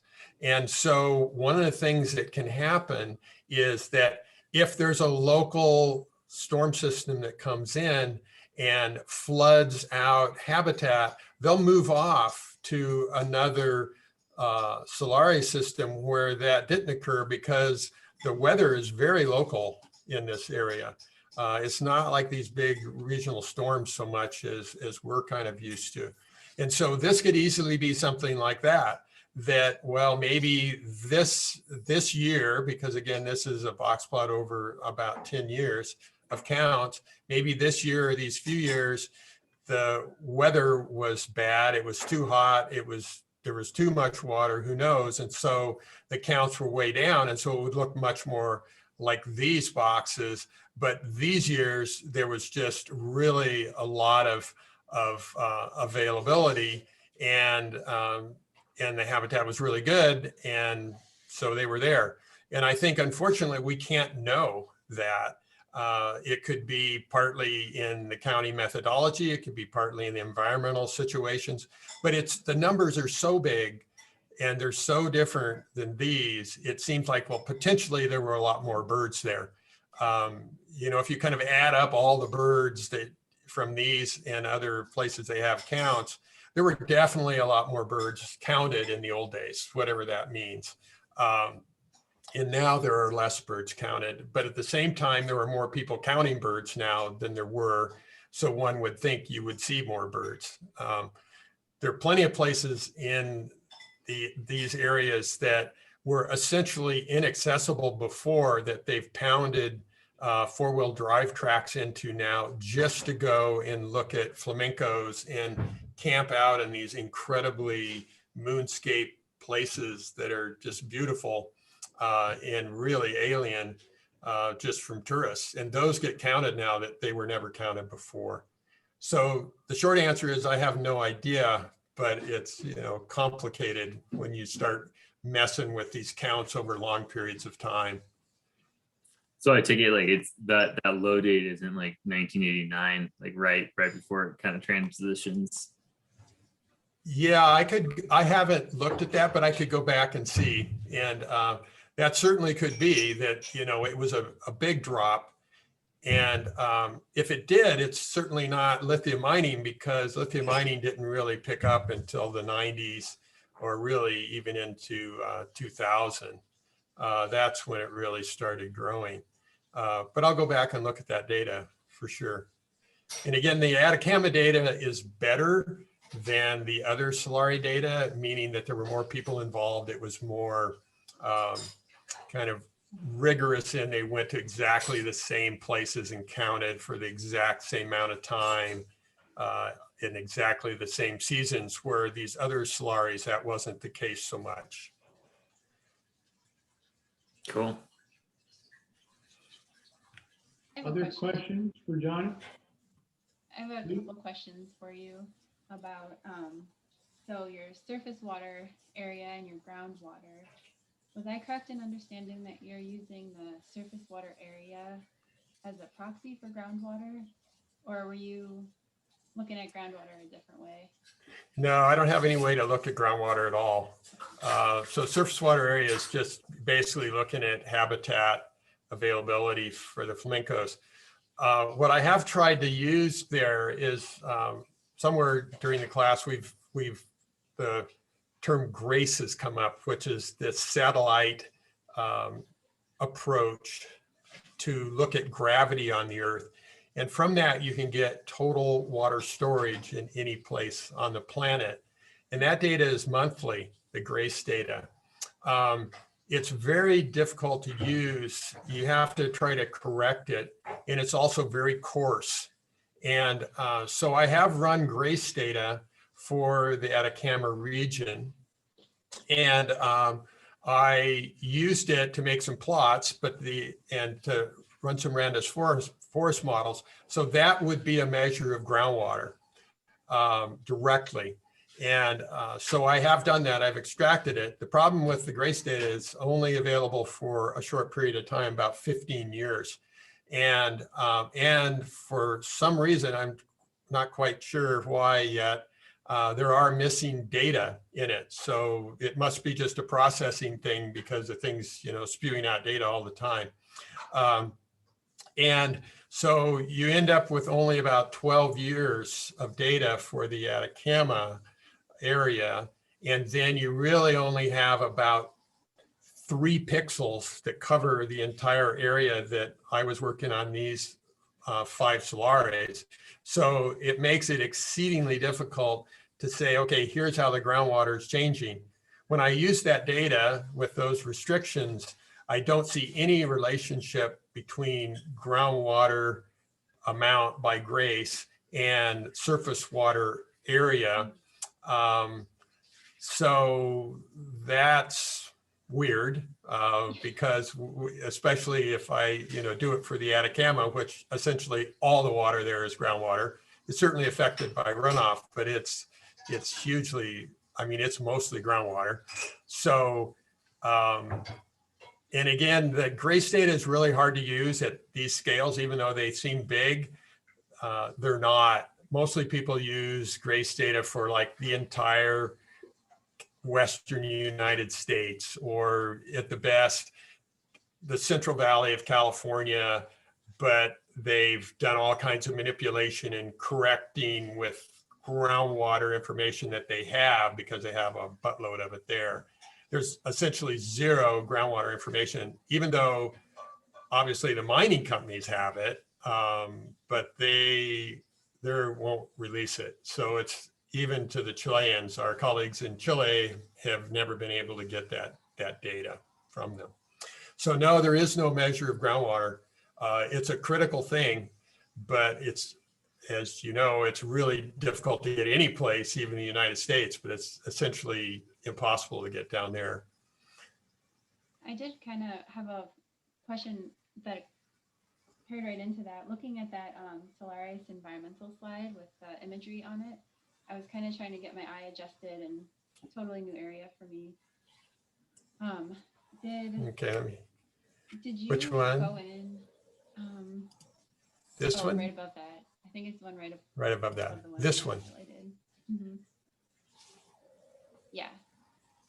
So you were saying you were looking at the surface area, and so down that image on the left, there's like a little bit of area sort of on the lower corner, the southeast corner of the left photo. Right here? Yeah, you mentioned that you pulled that out as being surface water. Is that? Yeah, so this is kind of just an example of the complexity of these systems.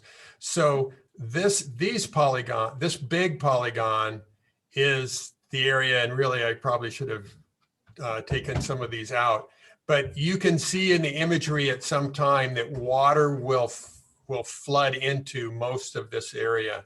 So this is kind of the main Solari environment, but these areas which are outside of that and don't flood from of saline water expansion, these are all groundwater driven, but they will also change. Sometimes these polygons will be nearly full. And so what I did was rummage around through the imagery, trying to find, well, what's the maximum footprint of water that I see at any place, and then I'd put a polygon around it. Okay. This one was kind of complicated. It's mostly groundwater, but sometimes surface water floods into it. Okay, I guess I was looking at it and I was pretty impressed if you had digitized that yourself, just looking at this image. But you're saying you probably got that from a different image to figure out the exact boundary of water? No, I digitized Oh. them all, but yeah, no, they're all everything is hand digitized. Every polygon in this whole thing is hand digitized, but based on images. So this was before the film strip thing that Patrick told us. I would just go through and I would load the, Landsat image of X time and see what the footprint looked like. And then I would eventually find the maximum one, and I would use that to kind of build polygons. Sometimes I could build them directly off of Google Earth imagery, because they have kind of a history, and those I could use those. Sometimes you can just look at the detailed images and do the polygons based on where there's salt and vegetation a little bit and water. So it's kind of just a mixture of that. And the other thing that you have to do in these places is up here in this image, again, in the northwest part of the image, you see all this basalt. You have to get rid of that. It will screw up the mixing equation. So you have to make sure that you don't have any basalt in these images. So you can't just, there are outlines of lakes and salaries in some parts of South America, and you could just download those and use them. And I started with those, but they just absolutely did not work. So you pretty much have to digitize these things. And this one on the right, the reason it's kind of weird looking is, drag it over here so you can see it, is that this is all area that floods kind of naturally and changes on both sides. These are groundwater areas, but this area in the middle, which I've excluded, these are borax mines. They're not lithium mines. And so all they do is they just now and then go out here with bulldozers or shovels, and they pile up the salt and haul it away. And so I excluded those because it was just disrupted all the time by humans. And it's been there for really a long time in the full frame of Landsat. It's been there. And if you zoom in, it's really disrupted. And so even though it would get wet now and then, I decided it probably was not used by flamencos ever, because it was being disrupted so much. So, but yeah, this pretty much, I did everything by hand for the digitizing of polygons. Cool. Yeah, I think it's pretty impressive because it's such a unique landscape, and I mean, my eye's definitely not calibrated to this, so it's interesting to see what you're able to pull out. It's weird. It is hard to find in members. When we first started this, Patrick had to step in and take over because I just could not find any in members that would work. But you have to go up to little places like way up here and find some little place where there's actually vegetation that hasn't changed, over the time, because everything is so changeable and it's so arid and it's just really different. It produces an environment of surface mineral spectral response that's really, really complex because you have no vegetation. So because of the complexity of all the surface minerals, that's why you have to draw these really tight polygons, because otherwise it's way more complex if you just had veg covering everything. And if you don't do that, you get all these weird responses that you can't account for in the model. So that's why Johnny had to go in and really remove the basalt, remove these other types of salt, and other mineral mixtures. If you don't do that, I mean, it's like Mars out there. It really is. If you don't do things right there. I mean, we thought we'd just apply our North American models to that, be no problem. But, it's 14,000 feet. It's the driest place on the planet. And there's all these mineral and salt deposits over the millennia that occur there. And it was really challenging to make the models work. We did it all, but it wasn't like a plug and play deal for sure. I have a question for you, Johnny. Surely. It's kind of non-GEE, but can you talk a little bit about the approach you're going to take to trend analysis in these variable systems? For trend analysis? Mm-hmm. Is that what you said? Ask? Yes. Yeah. Well, I've done it, kind of two ways. One of the things you can do is you can just do straight, and I didn't show them here, but commonly for the climate data, you can do regular trend analysis using, linear fit models, and they'll generally turn out okay. So if you want to say, well, how's the climate changing, those will work pretty well. The other thing that I've done is, because that mostly doesn't work well for these highly variable systems like variables like surface water area, that I will figure out periods that I think are reasonable based on something like the climate of the system. So let's say that INSO is driving things and you want to kind of smooth out the INSO stuff. So you'll take a 10-year period, you'll say. And you can approach that in a couple of ways. You can do a 10-year running mean or 5-year running mean to smooth it out, and then do your normal parametric statistics on it and look at trends. That commonly will work pretty well, again, for the climate variables, not so much sometimes in the surface water. But if there's a lot of variability, what I've tried to do is stay away from any parametric stuff, and I'll just do non-parametric stuff. And the simplest thing that I do is like these box plots that I don't show it here, but basically what I'll do is I'll divide the periods again that I think are reasonable based on something like climate drivers. And let's say they're 10 years. And then I'll test with some non-parametric tests like Wilcoxon tests, that is this distribution different from this one? And is that one different from this one, et cetera? And is that one different from the last one? And so I can look at, I can't get trends so much as I can say, yes, temperature has increased over this period of time. It's increased steadily, that every period has increased significantly based on a Wilcoxon sum test from the one before it, and from the beginning to the end, it's increased or decreased. And then you can use something like the median in the box plot or the range and say it's decreased or increased by this much. That has worked quite well for our stuff in wetland systems and saline lakes in Western North America, where we can then say very clearly, okay, look, we're seeing surface water area decrease by this amount over this period of time significantly, and we can give you a range of 15 to 40% of change. And that then gets you out of the problems with the whole autocorrelation stuff with parametric statistics and linear regressions and stuff like that. But again, sometimes you can mess with the data enough to make the linear regression stuff just work, or something more complex, like non-linear regression, general additive model things. I've done a bunch of those too, and they kind of work. But mostly, this data is not very parametric. It's pretty messy. So I've kind of learned over the years to just try to stay away from that stuff. And that's where the random forest and this just basic, Wilcoxon stuff seems to work pretty well. Yeah, directly applicable to your stuff, Lee.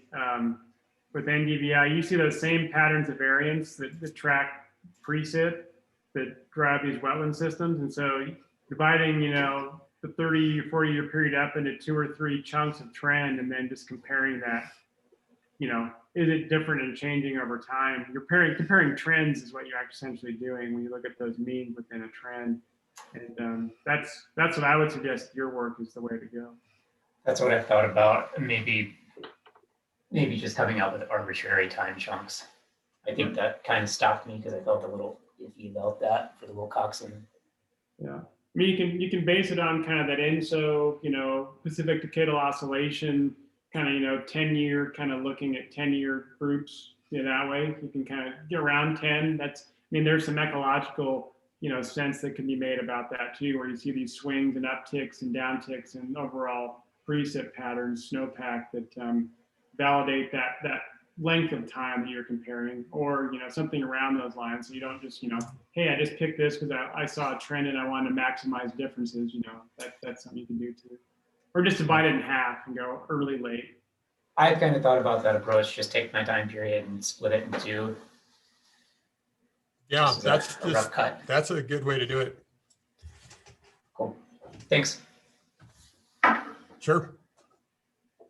Anything else for folks? We're over time, but we're happy to stick around if folks have some more questions.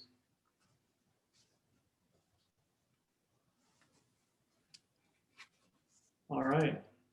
Well, I will send an email out just to kind of stress next week we're going to have a lot more presenters, or we're going to be a lot stricter on just kind of time we have for questions and getting through things. So if you guys are going to be presenting in the next couple of weeks, just remember to keep your stuff within the time limits, because we just want to have the luxury that we had today with only 3 presenters. And if you have questions in the interim, please feel free to reach out to me, and we'll talk about it. But we're looking forward to seeing your rest of your presentations in the next 2 weeks. I will post this as well as a recording, so you guys can go back and look at things too. And if you want to invite any of your colleagues or stakeholders that you think would be interested in seeing your presentation, or others, please feel free to share the link with them as well, to get them on the call. And with that, I'll say thanks for your attention today, and we'll see you next week. Okay, so long, everyone. Yep. Patrick? You go ahead, Cheryl.